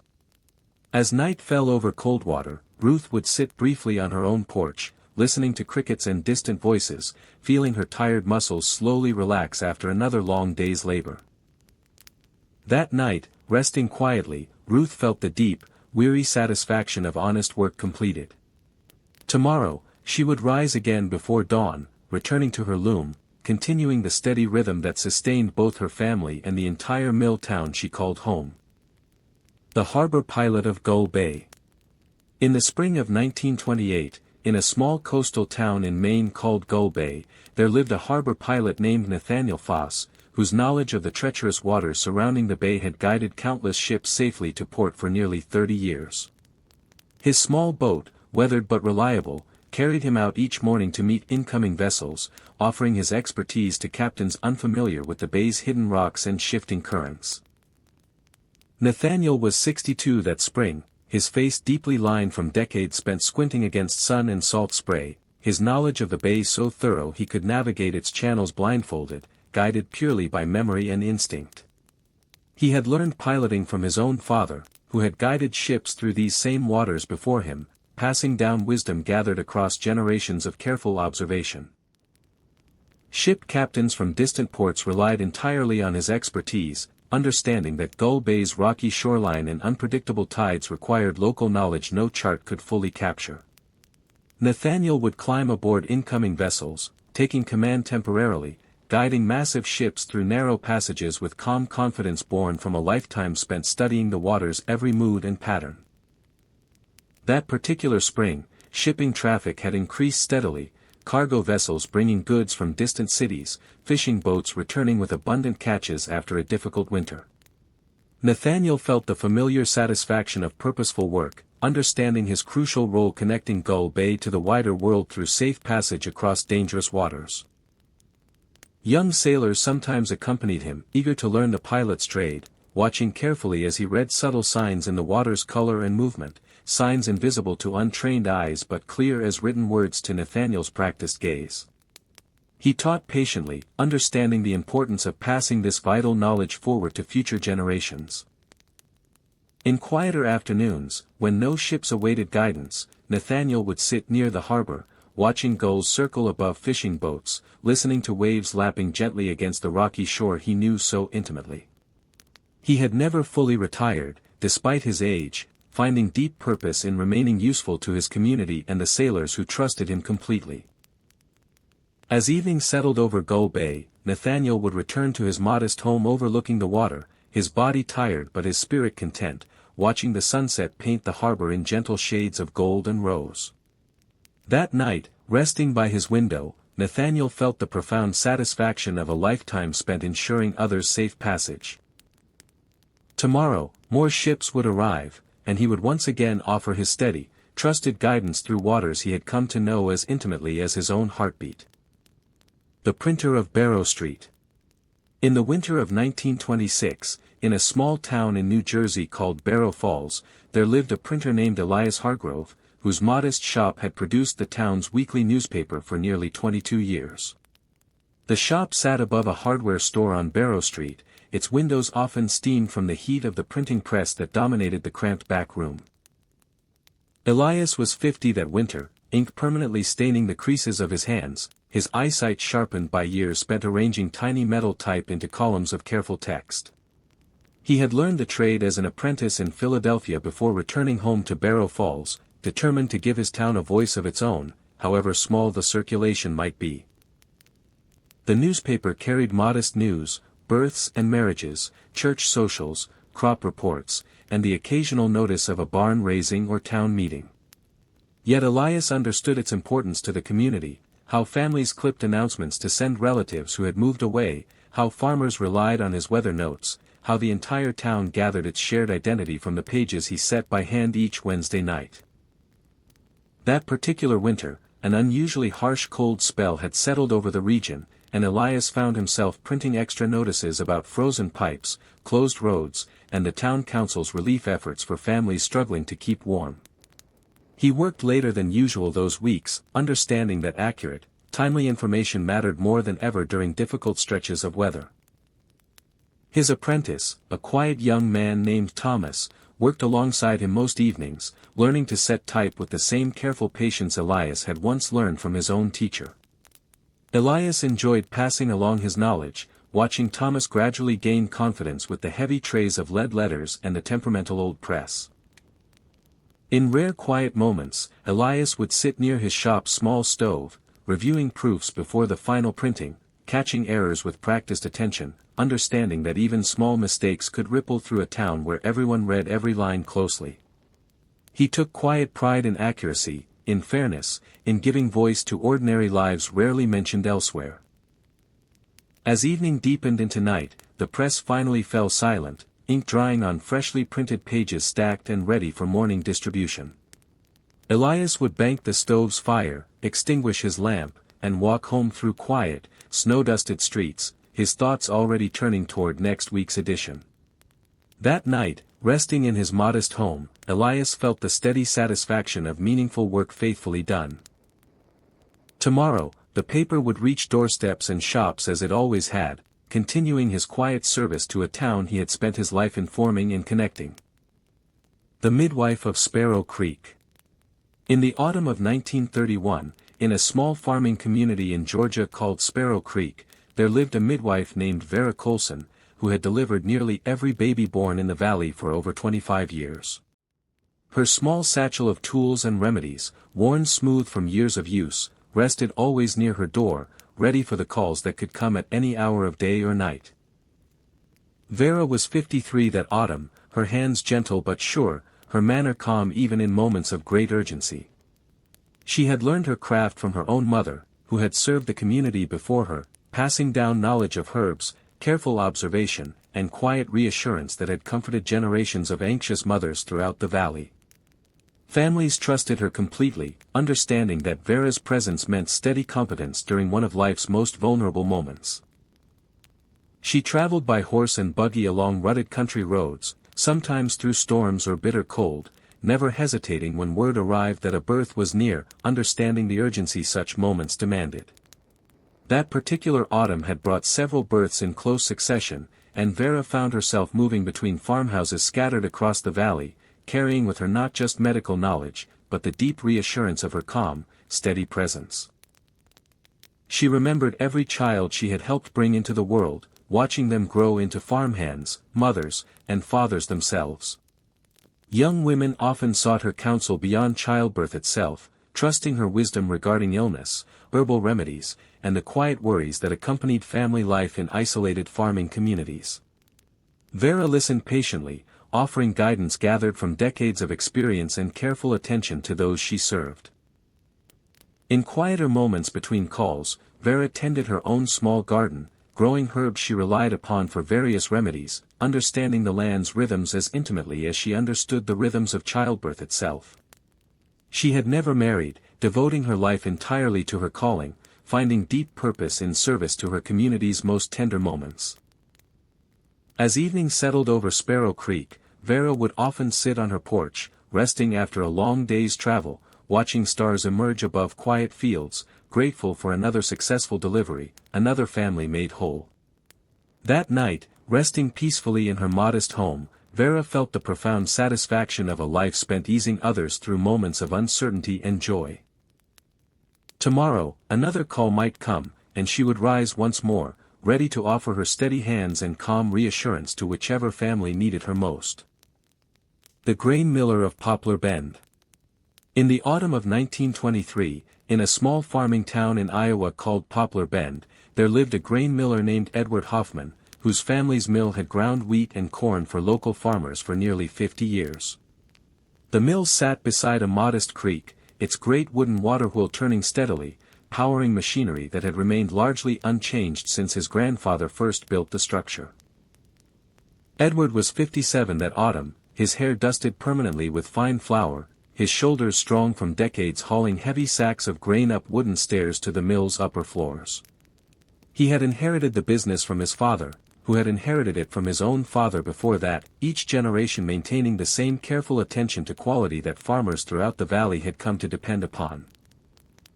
The harvest season kept Edward especially busy, farmers arriving with wagon loads of freshly cut wheat, waiting patiently while he ground their grain into flour, exchanging news and friendly conversation as the mill's steady rhythm filled the air. He knew every farming family in the valley, understood which fields produced the finest wheat, which years brought hardship, which brought abundance. That particular autumn had yielded a bountiful harvest after several difficult seasons, and Edward felt the valley's collective relief reflected in the steady stream of wagons arriving at his mill each day. He worked long hours, ensuring every farmer's grain was processed carefully, understanding that flour quality directly affected bread on tables throughout the coming winter months. His son, a boy of 17, worked alongside him most days, learning the mill's intricate mechanisms, the careful balance required to produce consistent, quality flour. Edward found deep satisfaction teaching him, watching pride grow in his son's understanding of a trade that had sustained their family for generations. In quieter evening hours, after the last wagon departed, Edward would walk along the creek bank, listening to water rushing past the great wheel, feeling the particular peace that came from watching his family's legacy continue steadily forward. He thought often of his father and grandfather, understanding himself as merely one link in a much longer chain. As darkness settled over Poplar Bend, Edward would close the mill's heavy doors, walking home through fields turning gold and amber beneath the autumn moon, his body tired but his heart content with purposeful work. That night, resting quietly, Edward felt the deep satisfaction of continuing something larger than himself. Tomorrow, farmers would return with their harvest, and the mill would turn once more, sustaining the valley as it always had. The signal operator of Pine Ridge Station. In the winter of 1935, in a small railroad town in Montana called Pine Ridge, there lived a signal operator named Charles Redmond, whose small wooden tower overlooking the tracks had been his post for nearly 18 years. From his elevated perch, Charles controlled the mechanical signals that guided freight and passenger trains safely through the mountain pass, a responsibility he carried with quiet, unwavering seriousness. Charles was 48 that winter, his eyesight keen despite years spent squinting through fog and snow to spot approaching trains along the winding mountain track. He had taken the position after an injury ended his years working as a brakeman, finding in this steadier, solitary work a peace he hadn't expected, watching over the vital passage where several rail lines converged. The railroad depended entirely on operators like Charles, understanding that a single mistimed signal could mean disaster along the narrow mountain pass. He worked with careful precision, checking his logbooks constantly, communicating with distant stations through telegraph, ensuring every train received accurate information about track conditions and oncoming traffic. That particular winter had brought heavy snowfall, and Charles found his responsibilities especially demanding, monitoring drifts that sometimes threatened to obscure his signals, coordinating closely with track crews working to keep the vital mountain passage clear. He rarely left his post during storms, understanding that trains depended on his steady vigilance regardless of weather. In quieter hours between trains, Charles would sit near his small stove, reading or mending equipment, occasionally exchanging telegraph messages with operators at neighboring stations, brief connections that eased the solitude of his isolated post. He had grown fond of these distant colleagues, though he rarely met them in person, their voices through Morse code becoming familiar companions during long winter nights. He thought often of his wife, waiting for him in their small house near the base of the mountain, and of his daughter, growing quickly, already curious about the trains her father helped guide safely through treacherous terrain. He found deep purpose in this responsibility, understanding lives depended on his careful attention. As evening approached, lanterns began appearing at his signal tower, casting warm light against the gathering mountain darkness. Charles would check his equipment one final time before his replacement arrived, ensuring everything remained in perfect order. That night, walking home through snow-covered paths, Charles felt the deep satisfaction of demanding, essential work faithfully performed. Tomorrow, he would climb his tower once more, continuing the vigilant, steady service that kept trains moving safely through the mountain pass he had come to know so well. The dairy farmer of Hollyhock Lane. In the spring of 1946, in a small farming community in Wisconsin called Hollyhock, there lived a dairy farmer named Herman Voss, whose modest herd of cows had sustained his family for nearly 30 years.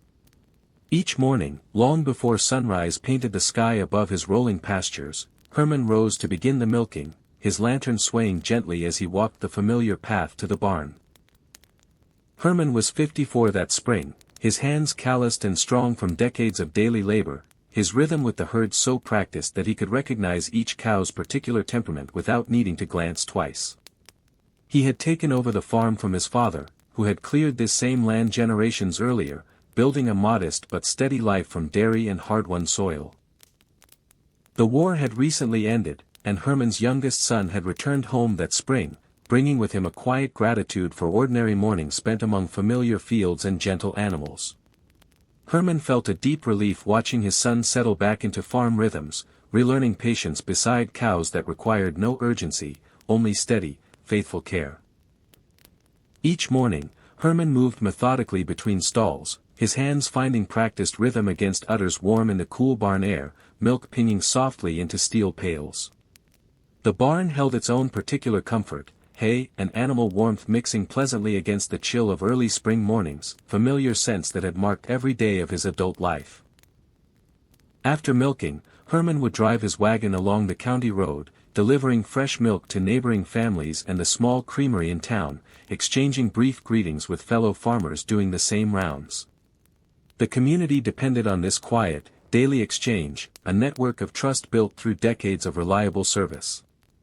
In the afternoons, Herman tended his pastures, mending fences, checking on calves born that season, understanding the land's needs as intimately as his own family's. He thought often of his father, imagining him walking these same fields decades before, feeling connected to a lineage of steady, patient labor. As evening approached, Herman returned to the barn for a second milking, his son now working alongside him, their movements gradually synchronizing into shared rhythm. Golden light spread across the pastures as cows settled peacefully for the night. That evening, resting on his porch, Herman felt the deep satisfaction of continuity restored, of steady work shared once more between father and son. Tomorrow, he would rise again before dawn, continuing the patient rhythm that had sustained his family through generations of quiet devotion. The glassblower of Amber Hill. In the summer of 1930, in a small town in West Virginia called Amber Hill, there lived a glassblower named Frederick Wachtel, whose small workshop near the edge of town had produced bottles, jars, and delicate ornaments for nearly 25 years. The workshop's furnace burned constantly, filling the building with shimmering heat even during the coolest months, its glow visible through small windows long after dusk settled over the surrounding hills. Frederick was 52 that summer, his forearms strong and scarred from decades handling molten glass, his breath controlled and steady through the long blowpipe that shaped raw material into useful, beautiful objects. He had learned the craft from his father, who had brought the trade from Germany, teaching young Frederick patience and precise timing at an age when the furnace's heat still frightened him. The town relied on him for practical items, canning jars for harvest season, medicine bottles for the local pharmacy, glass panes for windows damaged in storms. Yet Frederick took particular joy in crafting delicate ornaments during quieter months, small glass birds and flowers that farmers' wives purchased as gifts for daughters or as modest decorations for parlor windows. That particular summer, orders for canning jars had increased significantly, families preparing for a season of preserving vegetables and fruit from gardens finally recovering after difficult years. Frederick worked long hours before his furnace, his movements practiced and sure, transforming glowing gathers of glass into sturdy jars that would hold a family's harvest through winter months ahead. His young apprentice, a boy of 16, worked the bellows and prepared materials, gradually learning the delicate timing required to shape glass before it cooled beyond workability. Frederick taught patiently, remembering his own early struggles, understanding that mastery required years of careful, humble practice before true skill emerged. In rare quiet evenings, Frederick would sit outside his workshop, cooling from the day's heat, watching stars emerge above the surrounding hills, feeling grateful for work that combined practical necessity with genuine artistry. He thought often of his father, imagining him proud of the craft carried forward faithfully into a new generation. As night deepened over Amber Hill, the furnace's glow softened, banked carefully for the following morning's work. Frederick would walk home through quiet streets, his body tired but his spirit satisfied by another day's meaningful creation. That night, resting peacefully, Frederick felt the deep contentment of skilled, purposeful labor. Tomorrow, his furnace would blaze once more, continuing the careful, ancient craft passed down through his family's steady hands. The basketmaker of Cypress Hollow. In the autumn of 1932, in a small bayou community in Louisiana called Cypress Hollow, there lived a basketmaker named Josephine Arsenault, whose small cabin near the water's edge had produced woven baskets for nearly 30 years. She gathered river cane and swamp grasses herself, wading carefully through shallow waters to select materials strong enough for the sturdy, beautiful baskets her family had crafted for generations. Josephine was 59 that autumn, her fingers thick with calluses earned from decades of splitting cane and weaving intricate patterns passed down from her grandmother, who had learned the craft from her own mother before slavery's end. She carried this inheritance with quiet pride, understanding each basket held within its weave a history stretching back further than she could fully trace. The Bayou families depended on her baskets for practical purposes, carrying crawfish from traps, storing rice and vegetables, hauling laundry to the water's edge. Yet Josephine's work held beauty beyond mere function, intricate patterns she varied slightly for each customer, understanding that even practical objects deserved careful, thoughtful craftsmanship. That particular autumn, the crawfish harvest had been abundant, and Josephine found herself especially busy fulfilling orders for sturdy carrying baskets, her hands moving with practiced rhythm as she split cane into thin, flexible strips before beginning the careful process of weaving. She worked most days on her small porch overlooking the slow-moving bayou, watching herons wade nearby as she labored. Her granddaughter, a girl of 12, often sat beside her, gradually learning the careful movements required to weave cane properly, absorbing patience alongside technique. Josephine taught gently, remembering her own grandmother's careful instruction, understanding the importance of passing this inheritance forward before it might otherwise be lost. In quieter afternoons, neighbors would stop by her porch, exchanging news and stories while Josephine continued her steady weaving, her attention divided comfortably between conversation and craft, her hands never quite stopping their familiar work. As evening settled over Cypress Hollow, mist rising gently from the bayou waters, Josephine would set aside her work, watching fireflies begin their soft glow among the cypress trees, feeling the deep peace of another day's meaningful labor completed. That night, resting in her small cabin, Josephine felt profound gratitude for a craft connecting her intimately to generations before her. Tomorrow, she would return to her porch, continuing patient work that honored both her ancestors and the bayou community she had served faithfully throughout her life. The stonemason of Quarry Ridge. In the summer of 1929, in a small town in New Hampshire called Quarry Ridge, there lived a stonemason named Patrick Sullivan, whose skilled hands had shaped granite into foundations, walls, and monuments for nearly 35 years. The local quarry, carved deep into the hillside, provided stone for buildings throughout the region, and Patrick had spent his entire adult life learning its particular character, understanding which blocks would split cleanly and which held hidden flaws. Patrick was 61 that summer, his shoulders broad and strong despite his age, his hands scarred from decades handling chisels and hammers against unforgiving granite. He had arrived from Ireland as a young man, finding work immediately in the quarry, gradually mastering a craft that demanded both physical strength and remarkable patience, understanding stone's stubborn nature required respect rather than force. The town depended on him for church foundations, bridge supports, and gravestones that would mark generations of families for centuries to come. Patrick approached each project with equal seriousness, understanding that stone work, unlike lesser materials, demanded permanence, requiring precision that would outlast the mason himself by many lifetimes. That particular summer, he was completing a new stone wall for the town's growing cemetery, carefully fitting each granite block without mortar, relying entirely on precise cutting and careful balance, a technique his own father had taught him back in Ireland. He worked slowly, deliberately, understanding this wall would stand long after everyone currently living had passed from memory. His son worked alongside him, gradually learning the craft's demanding requirements, developing calluses and patience that mirrored Patrick's own younger years. Patrick taught carefully, remembering his own early mistakes, understanding that true mastery required years of humble practice before confidence emerged naturally. In quieter evening hours, Patrick would walk through town, admiring buildings and walls he had helped construct decades earlier, feeling quiet satisfaction knowing his work had proven as permanent as intended. He thought often of his father, imagining him proud of skills carried faithfully across an ocean and generations. As evening settled over Quarry Ridge, Patrick would return home, his muscles pleasantly tired, his mind at peace with another day's demanding, purposeful labor completed with characteristic care. That night, resting quietly, Patrick felt the deep satisfaction of work built to last centuries.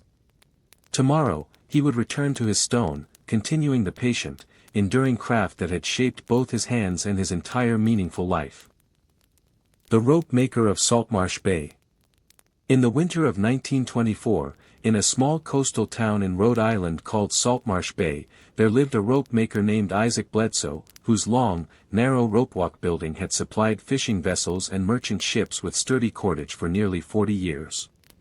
The building stretched almost the length of a city block, allowing workers to twist hemp fibers into rope length sufficient for even the largest sailing vessels.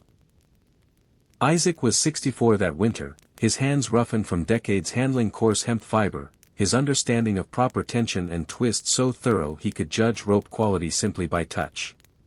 He had learned the trade from his uncle, who had operated the ropewalk before him, teaching Isaac patience and precision required for cordage that sailors' lives would ultimately depend upon. The harbor's fishing fleet trusted him completely, understanding that properly made rope meant safety during storms at sea, security when hauling nets heavy with catch, reliability when anchoring against unpredictable tides. Isaac took this responsibility seriously, inspecting each length carefully, rejecting any rope that showed the slightest weakness or inconsistency. That particular winter, orders had increased as fishing captains prepared their vessels for the coming season, wanting fresh rope replacing lines worn from the previous year's demanding work. Isaac and his small crew worked steadily through the cold months, their breath visible in the unheated ropewalk, hands moving with practiced rhythm despite the biting chill.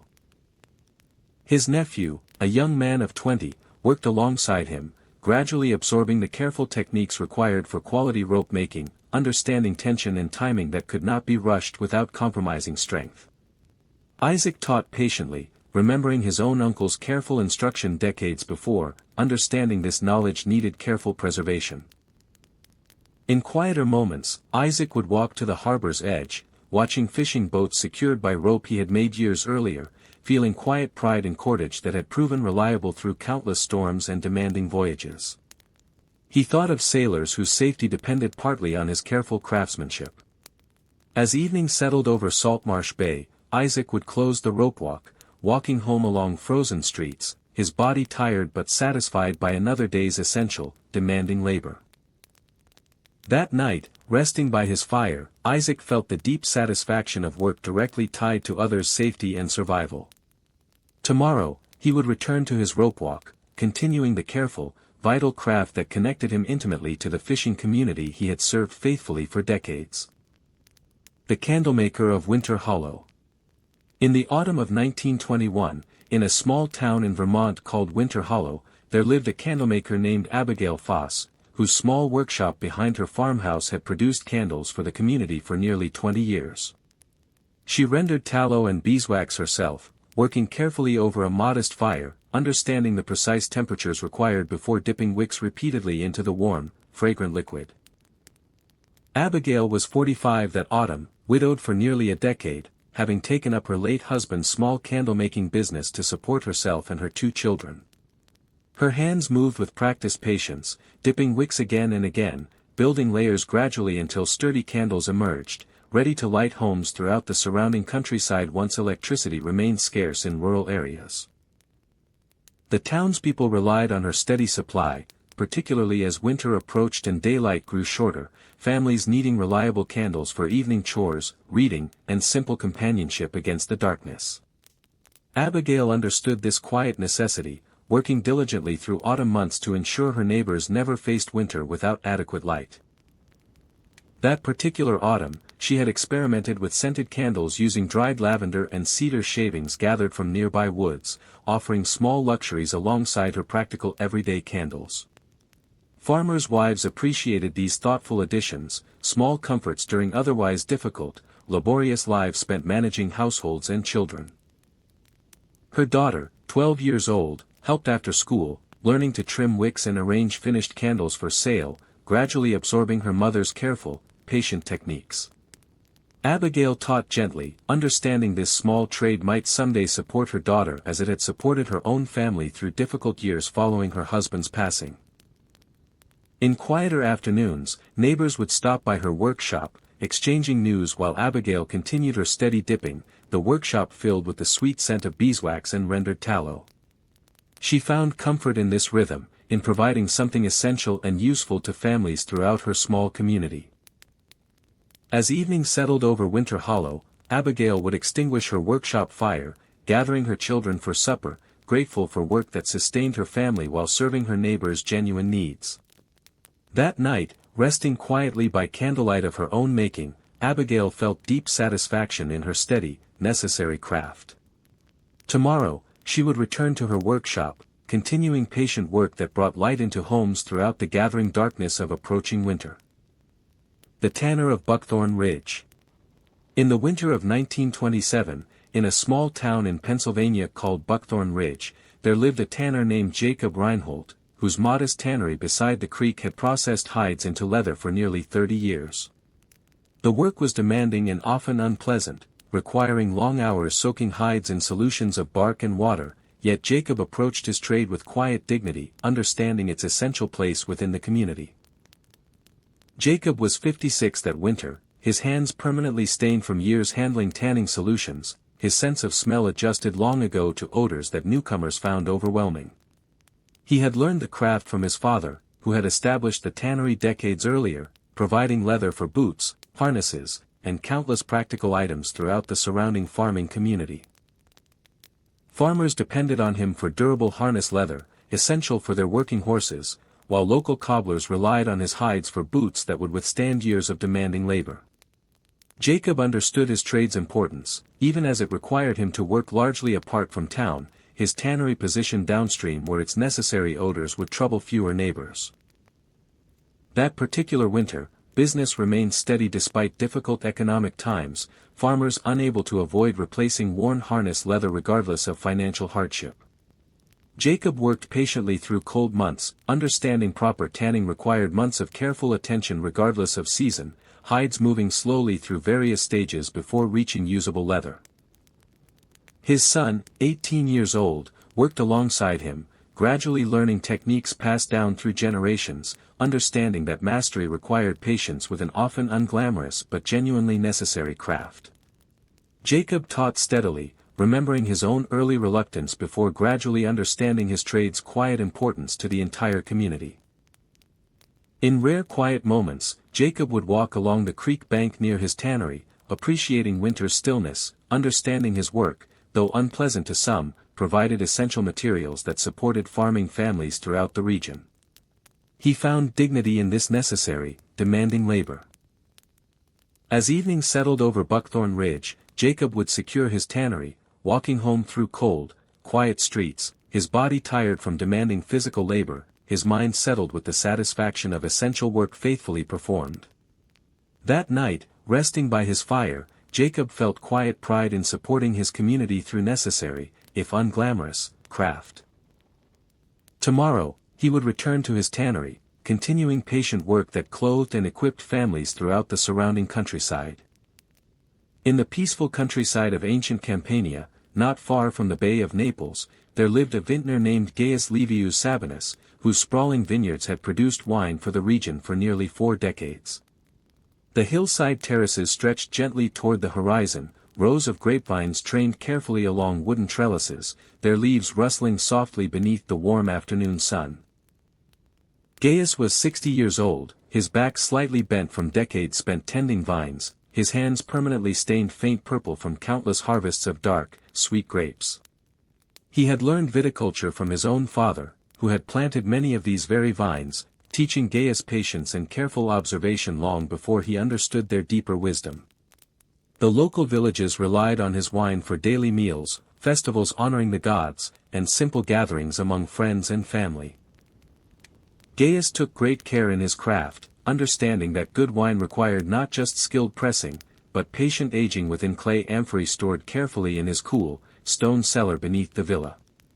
That particular season had brought a bountiful harvest, grapes swollen with sweetness after generous autumn rains.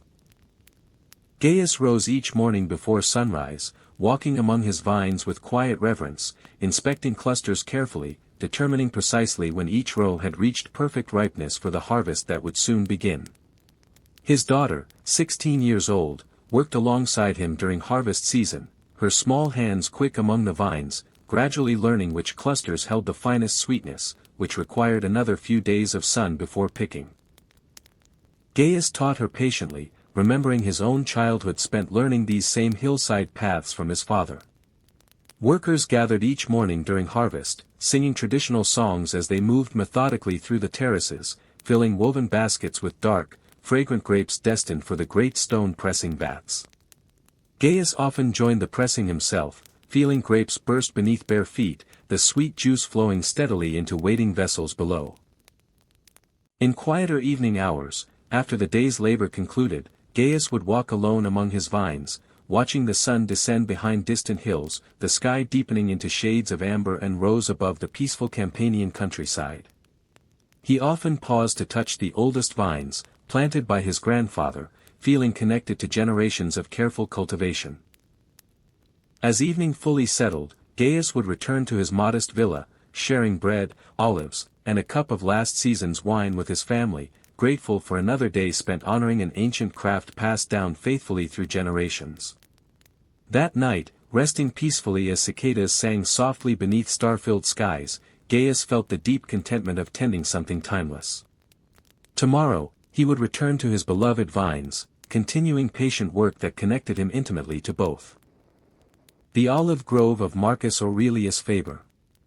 In the twilight years of the Roman Empire, in a quiet countryside villa outside the city of Pompeii, there lived a farmer named Marcus Aurelius Faber, whose family had tended olive groves upon these gentle hills for 3 generations.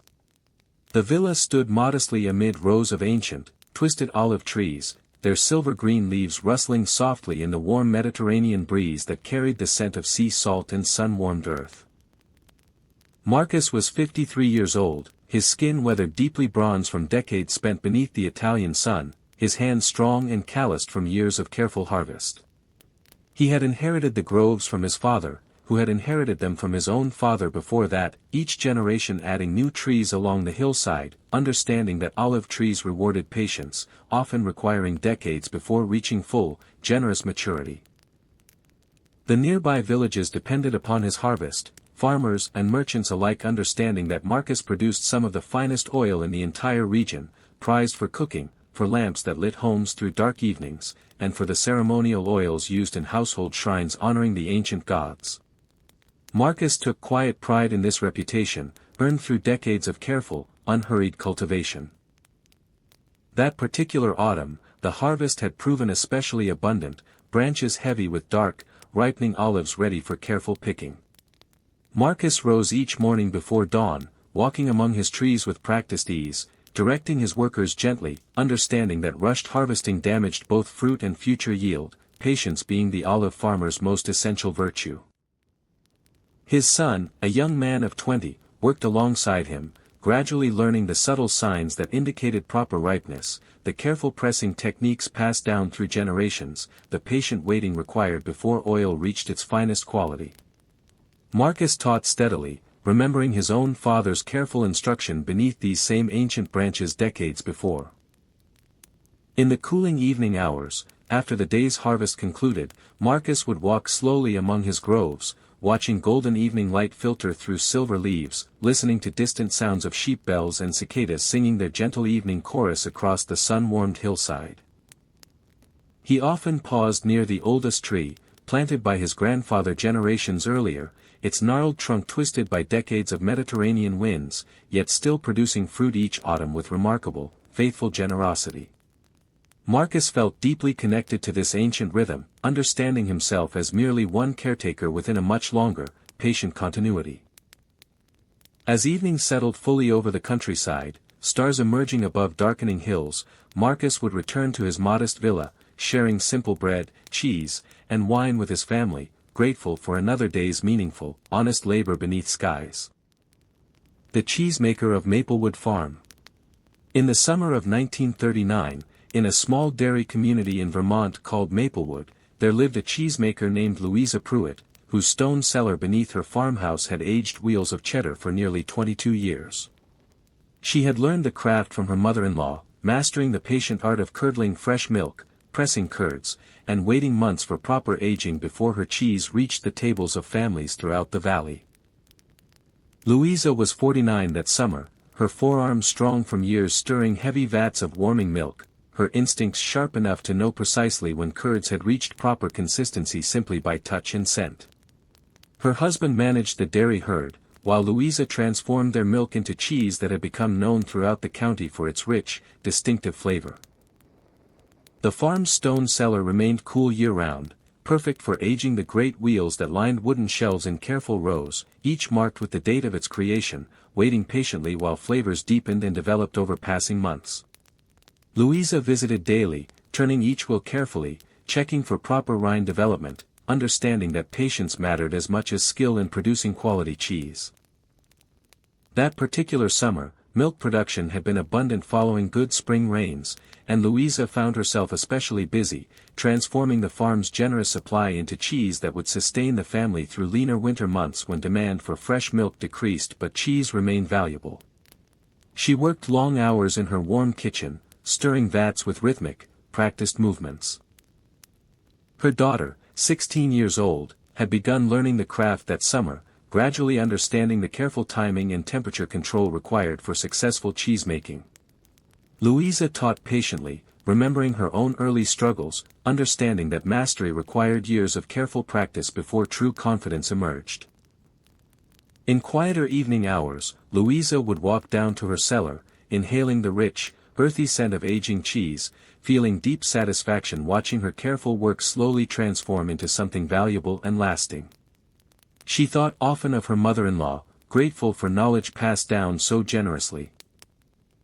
As evening settled over Maplewood Farm, Louisa would close her cellar door, walking back toward her farmhouse, her body tired but her spirit content with another day's patient, meaningful labor.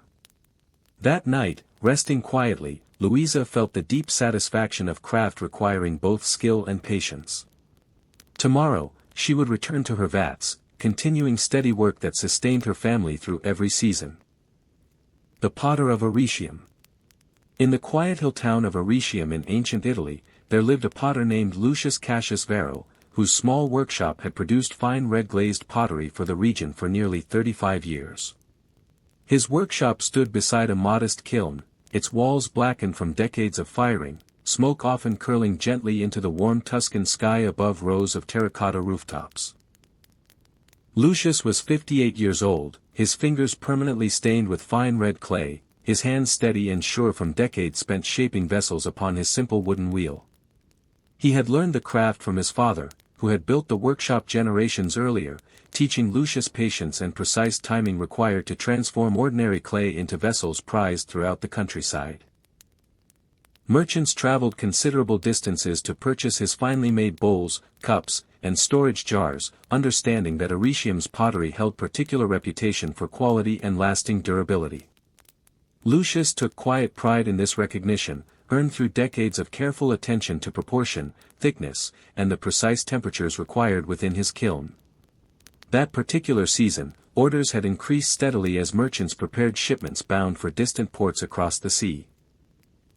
Lucius worked long days at his wheel, his foot maintaining steady rhythm against the spinning mechanism below, his hands guiding wet clay upward into graceful, familiar shapes he had perfected across decades of practiced repetition. His young apprentice, a boy of 14, worked alongside him, learning gradually to center clay properly upon the wheel, absorbing patience required before confidence could emerge naturally. Lucius taught steadily, remembering his own early frustrations, understanding mastery demanded years of humble practice before true skill developed. In quieter afternoon hours, Lucius would sit near his kiln, watching carefully as fire consumed carefully stacked wood, monitoring temperature through small openings, understanding that proper firing required careful attention lest months of careful shaping be ruined through impatience or carelessness. Neighbors often stopped by his workshop, exchanging news while Lucius continued his steady work, his attention divided comfortably between friendly conversation and the clay spinning steadily beneath his experienced hands. He found deep contentment in this familiar rhythm, connecting him to both his community and his ancestors. As evening settled over Aretium, golden light filtering through workshop windows, Lucius would bank his kiln fire carefully, ensuring proper cooling through the night ahead. He would walk home through quiet streets, his body tired but satisfied by another day's meaningful, skilled labor. That night, resting peacefully within his modest home, Lucius felt the deep satisfaction of craft passed down faithfully through generations. The Shepherd of Apennine Hills. In the rugged Apennine hills of ancient Italy, there lived a shepherd named Titus Flavius Rutilius, whose flock of sheep had grazed these same grassy slopes for nearly 40 years. His simple stone hut stood at the edge of a wide pasture, surrounded by rolling hills that turned brilliant green each spring, then golden brown beneath the summer sun. Titus was 62 years old, his skin deeply weathered from decades spent beneath open sky, his legs strong from countless miles walked guiding his flock between seasonal pastures. He had inherited the shepherding life from his father, who had walked these same hillside paths, teaching Titus the patient rhythms of tending animals that depended entirely upon careful, watchful guidance. The nearby villages relied upon his flock for wool, milk, and cheese, understanding that Titus produced some of the finest wool in the entire region, prized for weaving into warm winter garments. He took quiet pride in this reputation, earned through decades spent understanding each animal's particular needs and the subtle signs indicating approaching weather or danger. That particular season, lambing had proven especially successful, new lambs strengthening quickly upon the hillside grasses, filling the pastures with their gentle bleating each morning. Titus rose before dawn daily, walking among his flock with practiced calm, counting carefully, ensuring none had wandered during the night toward dangerous ravines or wolves that occasionally prowled the higher elevations. His grandson, a boy of 13, had begun accompanying him that season, gradually learning to read the flock's subtle movements, understanding which sheep required particular attention, absorbing patience that shepherding demanded above all other qualities. Titus taught gently, remembering his own boyhood spent learning these same hillside paths from his father decades before.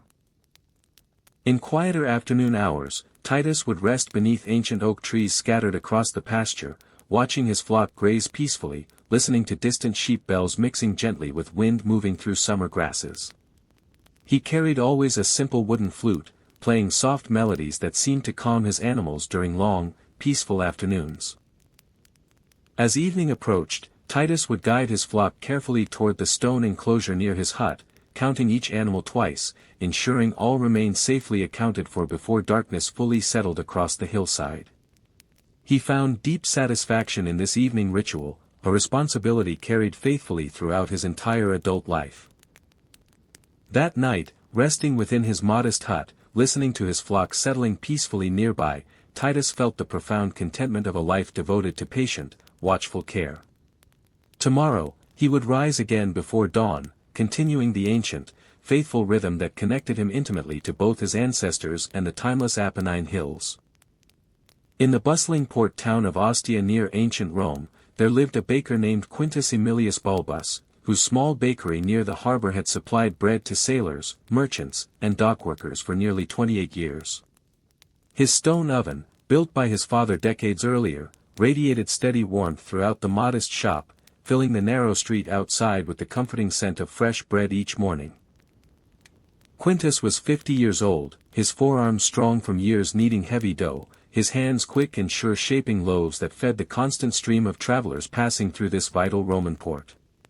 He had learned baking from his father, who had established the shop generations earlier, understanding that Ostia's busy harbor demanded reliable, honest bread day after day without fail. Sailors arriving from distant Mediterranean ports often sought out his bakery first, remembering the simple comfort of fresh bread after weeks spent aboard cramped, uncertain vessels. Quintus took quiet pride in this reputation, understanding his bread offered weary travelers a small, familiar comfort amid the unfamiliar chaos of a busy trading port.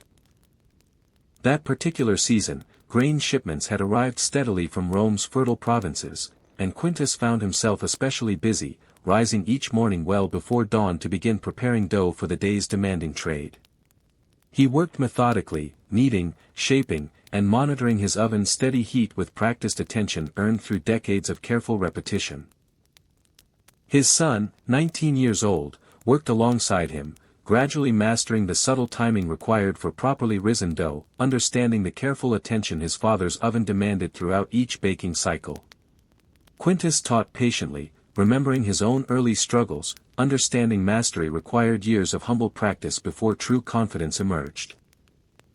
In quieter afternoon hours, after the morning's demanding rush concluded, Quintus would step outside his shop, watching ships arrive and depart from the busy harbor, understanding his own small but essential role within this vast network connecting distant peoples and goods throughout the Roman world. Neighbors and regular customers often lingered near his doorway, exchanging news from distant provinces carried by traveling merchants, while Quintus continued preparing dough for the following day's demanding trade. He found comfort in these exchanges, connecting his modest bakery to the wider currents of Roman life. As evening settled over Ostia, harbor lights beginning to flicker along the busy waterfront, Quintus would finally close his shop, walking home through narrow streets still carrying the scent of fresh bread upon his clothing. That night, resting peacefully, Quintus felt the deep satisfaction of essential, honest work faithfully performed. Tomorrow, he would rise again before dawn, continuing steady labor that nourished travelers from across the Roman world. The fishermen of Neapolis Bay. In the sparkling waters near ancient Neapolis, along the beautiful curve of the bay, there lived a fisherman named Publius Cornelius Rufus, whose small wooden boat had carried him across these familiar waters for nearly 38 years. His modest cottage stood just above the rocky shoreline, close enough that he could hear waves gently lapping against stones even while resting inside during quiet evenings. Publius was 59 years old, his skin deeply bronzed from decades spent beneath the bright Mediterranean sun, his shoulders strong from countless mornings hauling nets heavy with fish. He had learned fishing from his father, who had taught him to read the bay's subtle moods, understanding which waters held abundant fish during different seasons, which currents signaled approaching storms. The nearby markets depended upon his daily catch, understanding that Publius consistently brought reliable, fresh fish that fed families throughout Neapolis and surrounding villages. He took quiet pride in this dependable service, having built trust with local merchants across decades of honest, consistent labor upon these familiar waters. That particular season, fish had proven especially abundant following mild winter weather, and Publius found himself rising earlier than usual, guiding his small boat out before dawn's first light touched the water. He worked methodically, casting nets with practiced precision, understanding subtle signs indicating where fish gathered beneath the bay's calm surface. His son, 17 years old, worked alongside him most mornings, gradually learning to read wind patterns and water color, absorbing knowledge that would someday allow him to navigate these waters independently. Publius taught patiently, remembering his own father's careful instruction decades before upon this same gentle bay. In quieter afternoon hours, after the morning's catch had been sold at market, Publius would mend his nets along the shoreline, his fingers moving with practiced rhythm through familiar knots, repairing small tears before they might worsen during future voyages upon unpredictable waters. Neighbors often gathered near his boat in late afternoons, exchanging news while Publius continued his steady mending, his attention comfortably divided between friendly conversation and careful repair work that his livelihood depended upon entirely. As evening settled over Neapolis Bay, golden light spreading across calm waters, Publius would secure his boat carefully along the shore, watching fishing vessels return one by one as darkness gradually approached. That night, resting peacefully within his modest cottage, listening to waves continuing their eternal rhythm against nearby rocks, Publius felt deep contentment in work connecting him intimately to both the sea and his entire coastal community. The Weaver of Tarentum. In the ancient coastal city of Tarentum, famous throughout the region for its fine woolen textiles, there lived a weaver named Cornelia Fabia Prisca, whose modest workshop had produced cloth for nearly 26 years. Her wooden loom stood near a sunlit window, its steady rhythm filling her small home each morning as she transformed carefully spun wool into fabric prized throughout the southern Italian coast. Cornelia was 47 years old, her fingers quick and precise from decades spent guiding thread through her loom, her eyes trained to notice even the slightest irregularity within her careful patterns. She had learned weaving from her mother, who had taught her patience and precision at an age when other girls still played freely in the narrow streets outside their modest home. The local markets relied upon her steady production, understanding that Cornelia's woolen cloth held particular reputation for quality, durability, and the subtle, pleasing patterns she wove into simple garments worn throughout the community. She took quiet pride in this recognition, earned through decades of careful, unhurried attention to her craft. That particular season, wool had arrived plentifully from nearby shepherds' flocks, and Cornelia found herself especially busy, her loom's steady rhythm filling her home from early morning until fading afternoon light made careful work increasingly difficult. She worked methodically, her hands moving with practiced confidence through patterns she had perfected across decades. Her daughter, 14 years old, sat beside her most afternoons, gradually learning the careful movements required for proper weaving, absorbing patience that her mother understood as essential to producing quality work. Cornelia taught gently, remembering her own girlhood spent learning these same patient techniques from her own mother years before. In quieter morning hours, before the day's demanding work fully began, Cornelia would sit briefly near her window, watching neighbors passing through narrow streets below, listening to distant sounds of the busy harbor where ships arrived carrying goods from across the Mediterranean world. Neighbors often visited during afternoon hours, exchanging news and gentle conversation while Cornelia's hands continued their steady rhythm, her attention comfortably divided between friendly companionship and the careful craft her family had depended upon for generations. As evening settled over Tarentum, fading light making further weaving impossible, Cornelia would carefully set aside her work, covering her loom gently until morning light returned once more.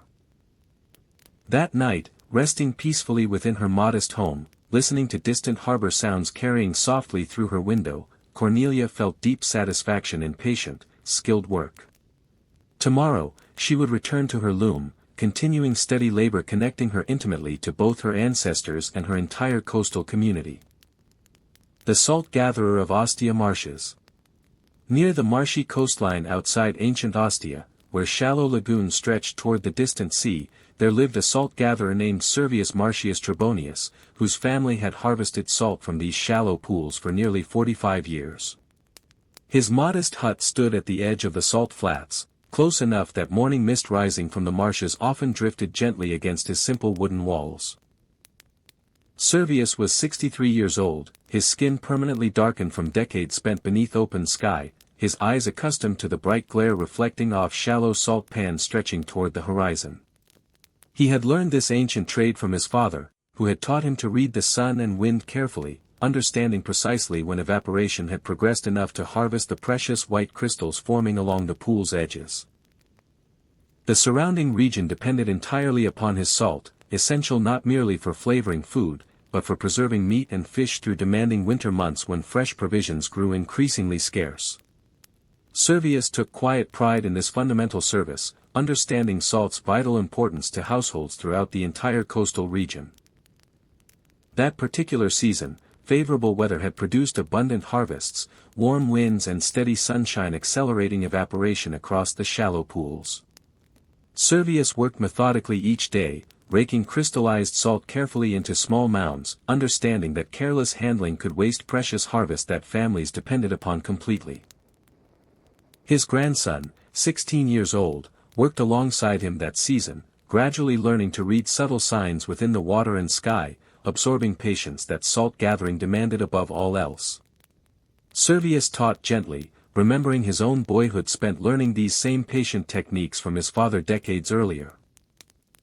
In quieter midday hours, when the sun's heat grew too intense for continued labor, Servius would rest beneath a simple woven canopy, watching herons wade through nearby shallow waters, listening to distant sounds of gulls circling above the marshes. He found deep peace within this rhythm, connecting him to generations of patient, careful harvest. As evening approached, cooling breezes drifting across the flats, Servius would gather the day's harvest carefully into woven baskets, preparing for tomorrow's continued, essential labor beneath the ancient Roman sky. That night, resting peacefully within his humble hut, Servius felt the deep satisfaction of work sustaining entire communities. Tomorrow, he would return to his salt flats, continuing patient labor connecting him intimately to both his ancestors and the timeless coastal marshes he had tended faithfully throughout his life. The blacksmith of Capua. In the ancient town of Capua in the fertile Campanian plain, there lived a blacksmith named Aulus Decimus Ferrarius, whose forge had shaped iron tools and implements for the surrounding farming community for nearly 30 years. His workshop stood at the edge of town, smoke curling steadily from his forge each morning, the rhythmic clang of hammer against anvil becoming familiar music throughout the surrounding streets. Aulus was 54 years old, his arms thick and powerful from decades shaping heated iron, his hands calloused and scarred from countless hours spent working near his forge's steady, glowing heat. He had learned his trade from his father, who had established the workshop generations earlier, teaching Aulus patience and precise timing required to transform raw iron into tools farmers depended upon completely. The surrounding farms relied upon him entirely, bringing broken plowshares, worn sickles, and damaged tools requiring careful repair before the demanding planting and harvest seasons arrived. Aulus took quiet pride in this essential service, understanding that his careful craftsmanship directly supported the agricultural rhythm sustaining the entire region's population. That particular season, farmers prepared eagerly for spring planting, bringing numerous tools requiring attention before fields could be properly worked. Aulus labored long hours before his forge, his hammer striking steadily against heated iron, transforming raw metal into implements that would soon till fertile Campanian soil once again. His son, 21 years old, worked alongside him, gradually mastering the demanding physical requirements and careful timing his father's trade demanded, understanding that true skill required years of patient practice before genuine confidence emerged naturally. Aulus taught steadily, remembering his own early struggles decades before. In quieter afternoon hours, farmers often lingered near his forge, exchanging news and agricultural wisdom while Aulus continued his steady, demanding work, his attention divided comfortably between friendly conversation and the glowing iron requiring his careful attention. As evening settled over Capua, Aulus would finally bank his forge's fire, wiping sweat and soot from his weathered face, feeling his tired muscles slowly relax after another day's demanding, essential labor. That night, resting peacefully within his modest home, listening to evening sounds drifting through open windows, Aulus felt the deep satisfaction of work directly supporting his entire farming community.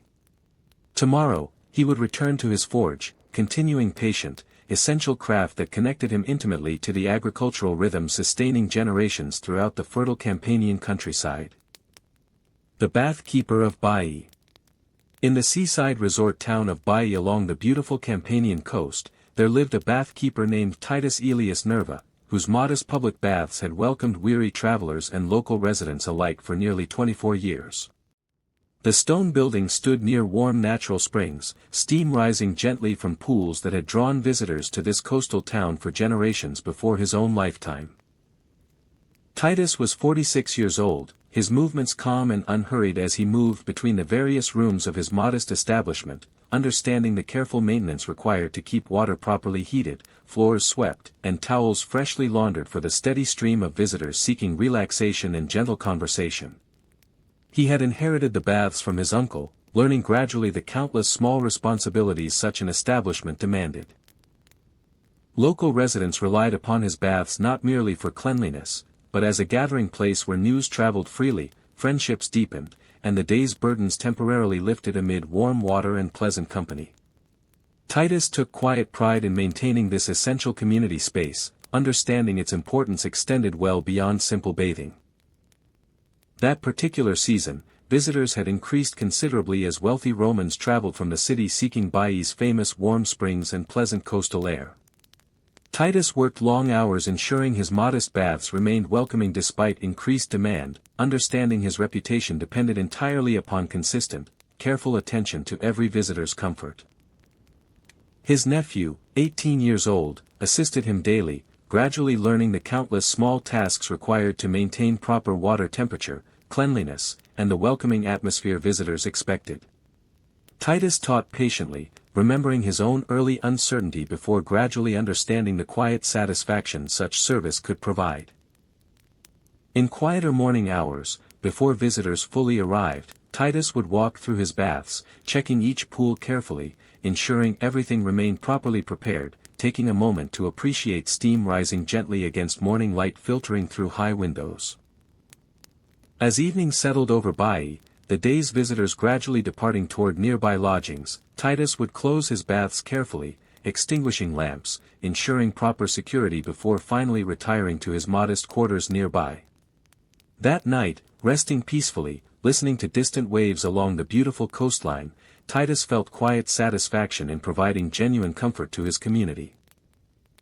Tomorrow, he would open his doors once more, continuing steady service that connected residents and travelers alike within this cherished coastal gathering place. The beekeeper's neighbor, the miller of Etruria. In the gentle countryside of ancient Etruria, near a modest stream that never ran dry even during summer's driest months, there lived a miller named Vibius Octavius Tullus, whose stone mill had ground grain for the surrounding farming villages for nearly 36 years. The great wooden water wheel turned steadily against the current, powering millstones his grandfather had installed generations before his own birth. Vibius was 57 years old, his hair dusted permanently with fine flour, his shoulders strong from decades hauling heavy sacks of grain between wagons and his mill's upper floors. He had learned the trade from his father, who had learned from his own father, each generation maintaining careful attention to quality that farming families throughout the region depended upon completely.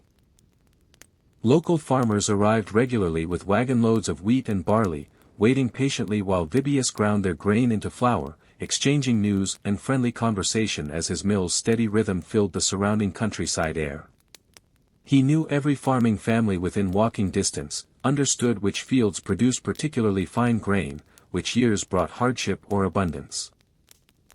That particular season, harvest had proven especially bountiful following favorable weather throughout the growing months, and Vibius found himself especially busy, ensuring every farmer's grain received careful, proper processing. He worked long hours, understanding that flour quality directly affected bread that would sustain families throughout the coming winter season.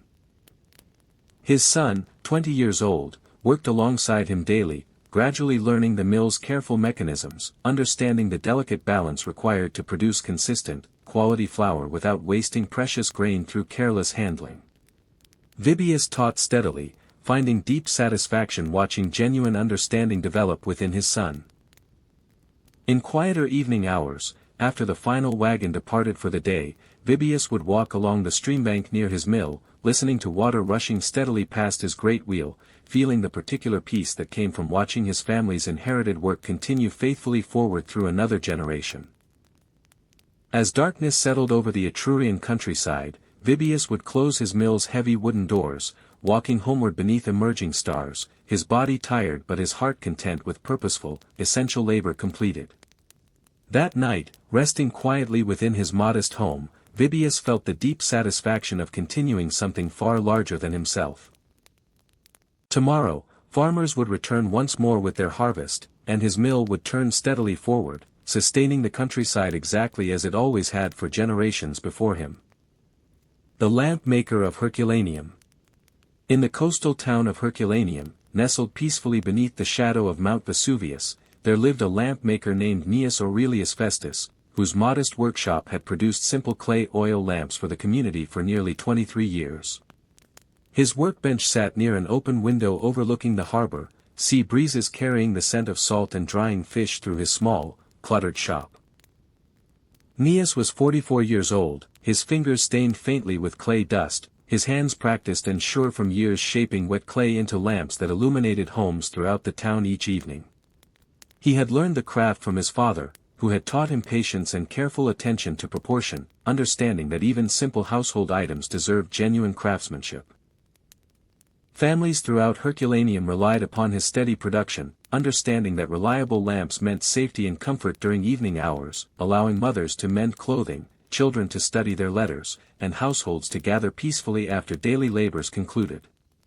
Neas took quiet satisfaction knowing his humble work brought genuine comfort into countless homes.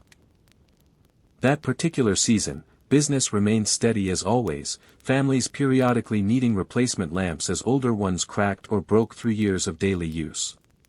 Neas worked methodically at his wheel, shaping clay with practiced rhythm, his movements so familiar after decades that his hands seemed to know precisely what shape each lump of clay wished to become. His daughter, 13 years old, had begun helping recently, learning to smooth rough edges and prepare wicks, gradually absorbing patience the craft demanded above all else. Neas taught gently, remembering his own childhood spent watching his father's careful, confident hands shaping similar vessels years before. In quieter afternoon hours, neighbors often stopped by his workshop, exchanging harbor news while Neas continued shaping clay, his attention comfortably divided between friendly conversation and his familiar, steady craft.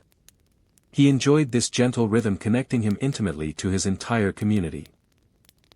As evening settled over Herculaneum, golden light softening across rooftops, Neas would carefully arrange his day's finished lamps upon wooden shelves, ready for tomorrow's customers, before finally closing his modest shop for the night.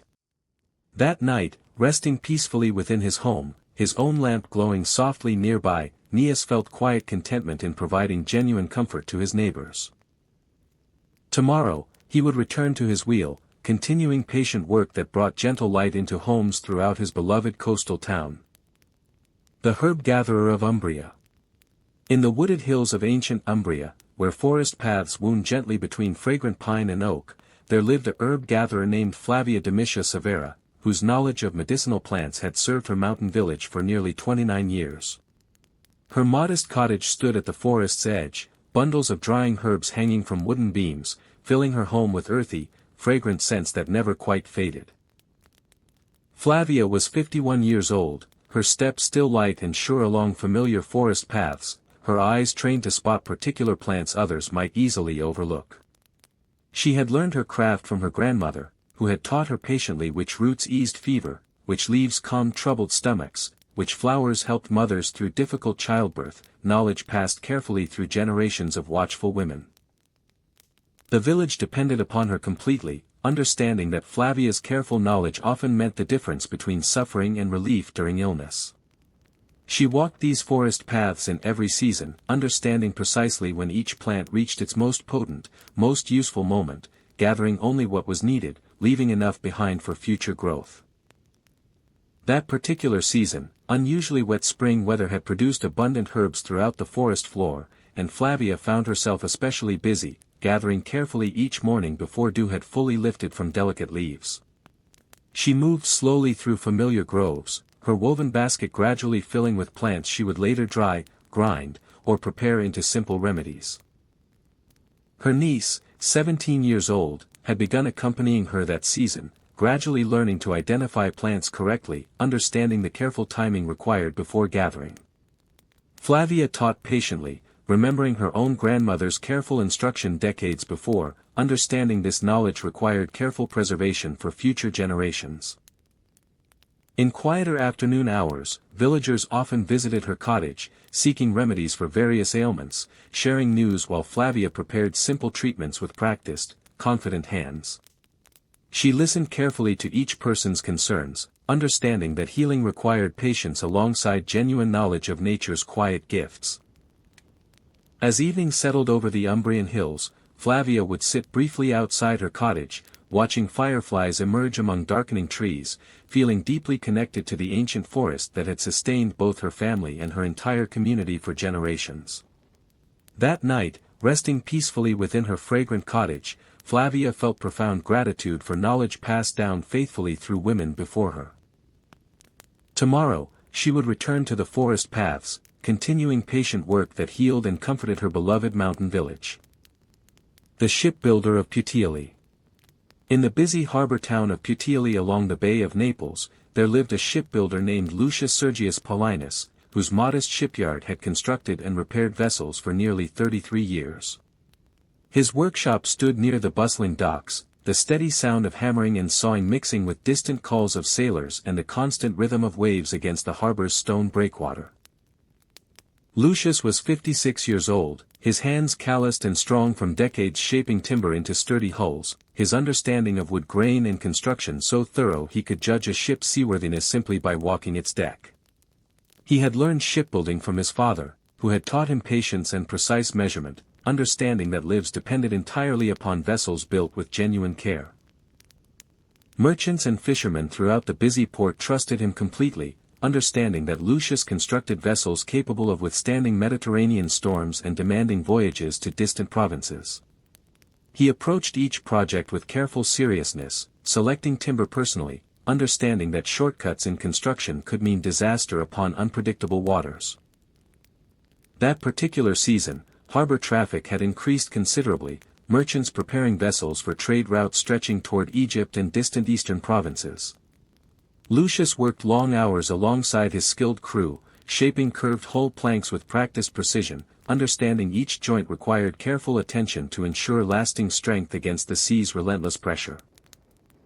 His son, 23 years old, worked steadily beside him, gradually mastering techniques passed down through generations, understanding that true craftsmanship required years of patient practice before genuine confidence emerged. Lucius taught carefully, remembering his own early uncertainty before slowly developing the steady skill his trade demanded. In quieter evening hours, after his crew departed for the day, Lucius would walk along completed vessels resting within the harbor, admiring craftsmanship that would soon carry sailors safely across distant waters, feeling quiet pride in work built to endure demanding journeys. As evening settled over Puteoli, ships gently rocking against harbor waters, Lucius would secure his workshop carefully, walking homeward through streets filled with the mixed scents of salt water, fresh-cut timber, and distant cooking fires. That night, resting peacefully within his modest home, listening to familiar harbor sounds drifting through his window, Lucius felt the deep satisfaction of work directly tied to sailors' safety. Tomorrow, he would return to his shipyard, continuing patient, essential craft connecting him intimately to the vast Roman world across the sea. The papyrus scribe of Alexandria's Roman quarter. In the Roman quarter of ancient Alexandria, where scholars and merchants mingled along busy harbor streets, there lived a scribe named Marcus Antonius Scriba, whose modest workshop had produced carefully copied documents and letters for nearly 25 years.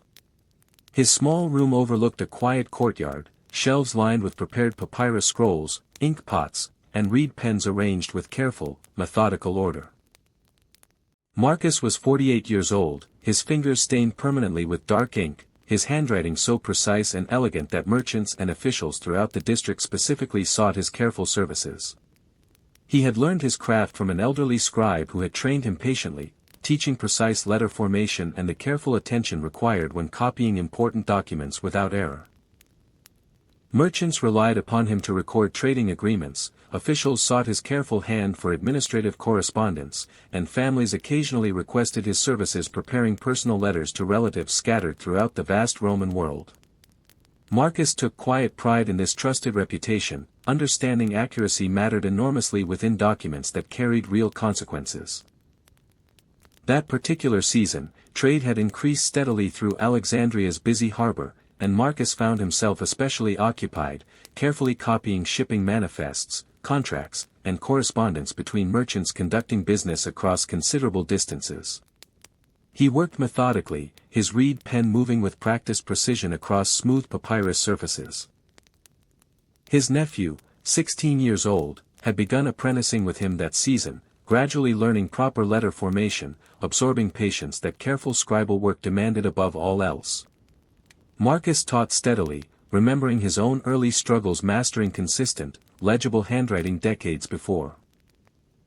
In quieter afternoon hours, Marcus would sit near his window, reviewing completed documents carefully before delivery, catching small errors with practiced attention, understanding that even minor mistakes could create genuine confusion within important agreements. As evening settled over Alexandria's Roman quarter, Marcus would carefully store his prepared documents, cleaning his reed pens methodically, preparing everything for the following day's continued, demanding work. That night, resting peacefully within his modest home, Marcus felt quiet satisfaction in providing essential, trusted service. Tomorrow, he would return to his workshop, continuing careful, patient work that connected merchants and families across the vast, interconnected Roman world. The charcoal burner of Sela Forest. In the dense forests of ancient Bruttium in southern Italy, there lived a charcoal burner named Numerius Cassius Verrucosus, whose modest clearing deep within the Sela forest had produced charcoal for blacksmiths and households for nearly 31 years.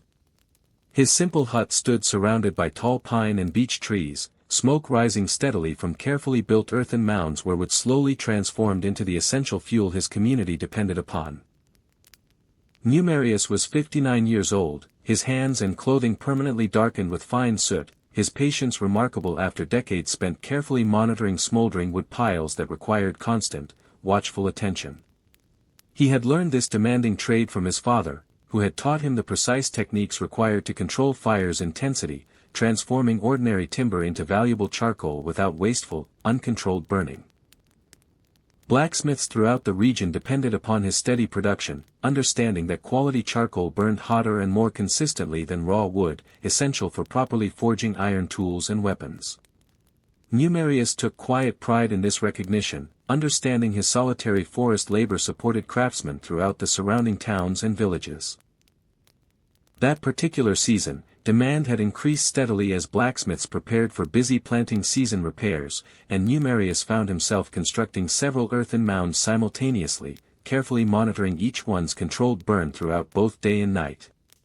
He slept in brief intervals near his mounds, understanding that careless neglect could ruin days of careful preparation. His son, 22 years old, worked alongside him, gradually learning to read smoke color and intensity, absorbing patience this demanding, solitary trade required above all else. Numerius taught carefully, remembering his own early mistakes before gradually developing the watchful instincts his father had once possessed. In quieter moments between tending his mounds, Numerius would sit near his simple hut, listening to forest sounds surrounding his isolated clearing, birds calling gently while wind moved steadily through towering pine branches above. As evening settled deeper into the Sela forest, Numerius would check his mounds one final time before allowing himself brief rest, understanding his careful vigilance directly determined quality charcoal that ironworkers throughout the region depended upon completely. That night, resting briefly within his humble hut, Numerius felt quiet satisfaction in solitary, essential labor. Tomorrow, he would continue his careful, patient watch, sustaining blacksmiths and craftsmen throughout the countryside from his isolated forest home. The falconer of Cisalpine Gaul. In the fertile plains of ancient Cisalpine Gaul, north of the great river Po, there lived a falconer named Decimus Antonius Aquilinus, whose skilled hands had trained hunting birds for local landowners for nearly 27 years. His modest stone mews stood beside a quiet farmhouse, wooden perches lining the walls where several trained hawks and falcons rested calmly beneath his careful, patient watch. Decimus was 49 years old, his movements slow and deliberate whenever he approached his birds, understanding that hawks demanded genuine trust built through countless hours of patient, consistent handling. He had learned falconry from an old huntsman who had trained him gradually, teaching him to read subtle signs within a bird's posture and temperament long before he understood their deeper significance. Wealthy landowners throughout the region relied upon him to train birds for hunting hare and waterfowl across the plains' abundant marshlands, understanding that Decimus possessed rare patience required to properly develop a young hawk's natural abilities without breaking its essential wild spirit. He approached each bird individually, understanding none responded well to identical, rushed training. That particular season, he had acquired several young hawks captured from nearby hillsides, beginning the careful, gradual process of building trust through consistent feeding and quiet, patient handling. Decimus spent long hours simply sitting near his birds, allowing them to grow accustomed to his presence before attempting any actual training exercises. His young apprentice, a boy of 15, watched carefully during these sessions, gradually absorbing the remarkable patience falconry demanded, understanding that rushed training inevitably produced unreliable, poorly adjusted birds. Decimus taught steadily, remembering his own early impatience before eventually understanding genuine mastery required considerable time.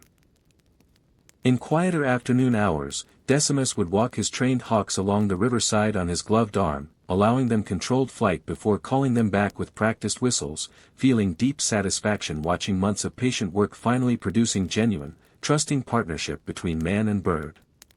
As evening settled over the Cisalpine plains, Decimus would return his birds carefully to their perches, ensuring proper feeding before securing his mews for the night ahead. That night, resting peacefully within his modest home, Decimus felt quiet contentment in his rare, demanding craft.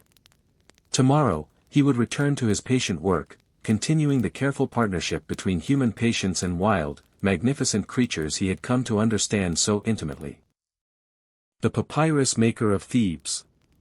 Along the fertile banks of the Nile River near ancient Thebes, there lived a papyrus maker named Senmet, whose modest workshop had transformed river reeds into writing material for nearly 28 years. His workshop stood close to the water's edge, bundles of freshly cut papyrus reeds drying beneath the warm Egyptian sun, their pale green stalks stacked carefully awaiting his patient, practiced hands. Senmet was 51 years old, his fingers calloused from decades spent slicing reed pith into thin strips, arranging them carefully in overlapping layers before pressing them together into smooth, usable sheets. He had learned this ancient craft from his father, who had taught him precise techniques passed down through countless generations along these same fertile riverbanks. Scribes throughout Thebes depended upon his careful work, understanding that Senmet produced papyrus sheets smooth and consistent enough for recording temple records, royal decrees, and the careful accounts that sustained Egypt's vast administrative system. He took quiet pride in this essential contribution, understanding his humble craft supported knowledge preserved across generations. That particular season, the Nile's flooding had proven generous, producing abundant reed growth along the riverbanks, and Senmet found himself especially busy, harvesting reeds each morning before the day's heat grew overwhelming. He worked methodically within his shaded workshop, slicing, arranging, and pressing with rhythm perfected across decades of careful practice. His son, 19 years old, worked alongside him, gradually learning the subtle pressure and timing required to produce properly bonded papyrus sheets, understanding that rushed work inevitably produced weak, unusable material. Senmet taught patiently, remembering his own father's careful instruction beside this same peaceful river years before. In quieter afternoon hours, Senmet would walk along the riverbank, watching fishing boats drift past, listening to distant sounds of temple ceremonies carried gently on warm afternoon air, feeling connected to the ancient rhythms that had sustained his family for generations upon this sacred river's edge. As evening settled over Thebes, golden light spreading across the wide, slow-moving Nile, Senmet would gather his day's finished papyrus sheets, storing them carefully before returning to his modest home nearby. That night, resting peacefully as cool evening air drifted from the river, Senmet felt deep satisfaction in preserving knowledge for generations yet to come. Tomorrow, he would return to his workshop, continuing patient, ancient work connecting him intimately to Egypt's timeless, flowing river. The Potter of Memphis. Along the western bank of the Nile near the ancient capital of Memphis, there lived a potter named Tehemhat, whose humble workshop had produced clay vessels for the surrounding community for nearly 30 years. His workshop stood beneath a simple palm-thatched roof, rows of drying pots arranged carefully upon wooden shelves, awaiting their turn within his small, sun-heated kiln. Tehemhat was 55 years old, his hands strong and steady from decades shaping wet river clay upon his simple spinning wheel, his eyes trained to recognize precisely when clay held perfect consistency for proper shaping. He had learned his craft from his father, who had taught him patience beside this same riverbank, understanding that clay rewarded gentle, confident handling rather than hurried force. Households throughout Memphis relied upon his sturdy vessels for storing grain, carrying water, and preserving oil and wine within their modest homes. Temple priests also sought his careful work, commissioning special vessels for ceremonial offerings, understanding that Tehemhat's reputation for quality craftsmanship had been earned across decades of consistent, honest work. That particular season, the annual Nile flood had deposited fresh, rich clay along the riverbank, and Tehemhat found himself especially busy, gathering material each morning before beginning his day's careful shaping. He worked steadily at his wheel, his foot maintaining rhythm below while his hands guided clay upward into familiar, practiced shapes. His daughter, 16 years old, had begun learning the craft that season, gradually understanding proper centering technique, absorbing patience that pottery demanded above all else. Tehemhat taught gently, remembering his own childhood spent watching his father's confident hands shape similar vessels decades before along this same peaceful river. In quieter afternoon hours, Tehemhat would sit near his kiln, monitoring careful firing, understanding that impatience could ruin days of careful shaping through improper heat control.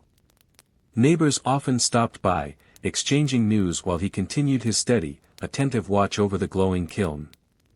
As evening settled over Memphis, golden light reflecting gently across the wide Nile waters, Tehemhat would bank his kiln fire carefully, ensuring proper cooling through the peaceful night ahead. That night, resting quietly within his modest home, Tehemhat felt deep contentment in his ancient, steady craft. Tomorrow, he would return to his wheel, continuing patient work connecting him intimately to both his ancestors and the eternal, life-giving river flowing gently beside his beloved city. The Linen Weaver of Akhmim. In the town of Akhmim along the eastern bank of the Nile, there lived a linen weaver named Nofret, whose modest workshop had produced fine woven cloth for nearly 24 years.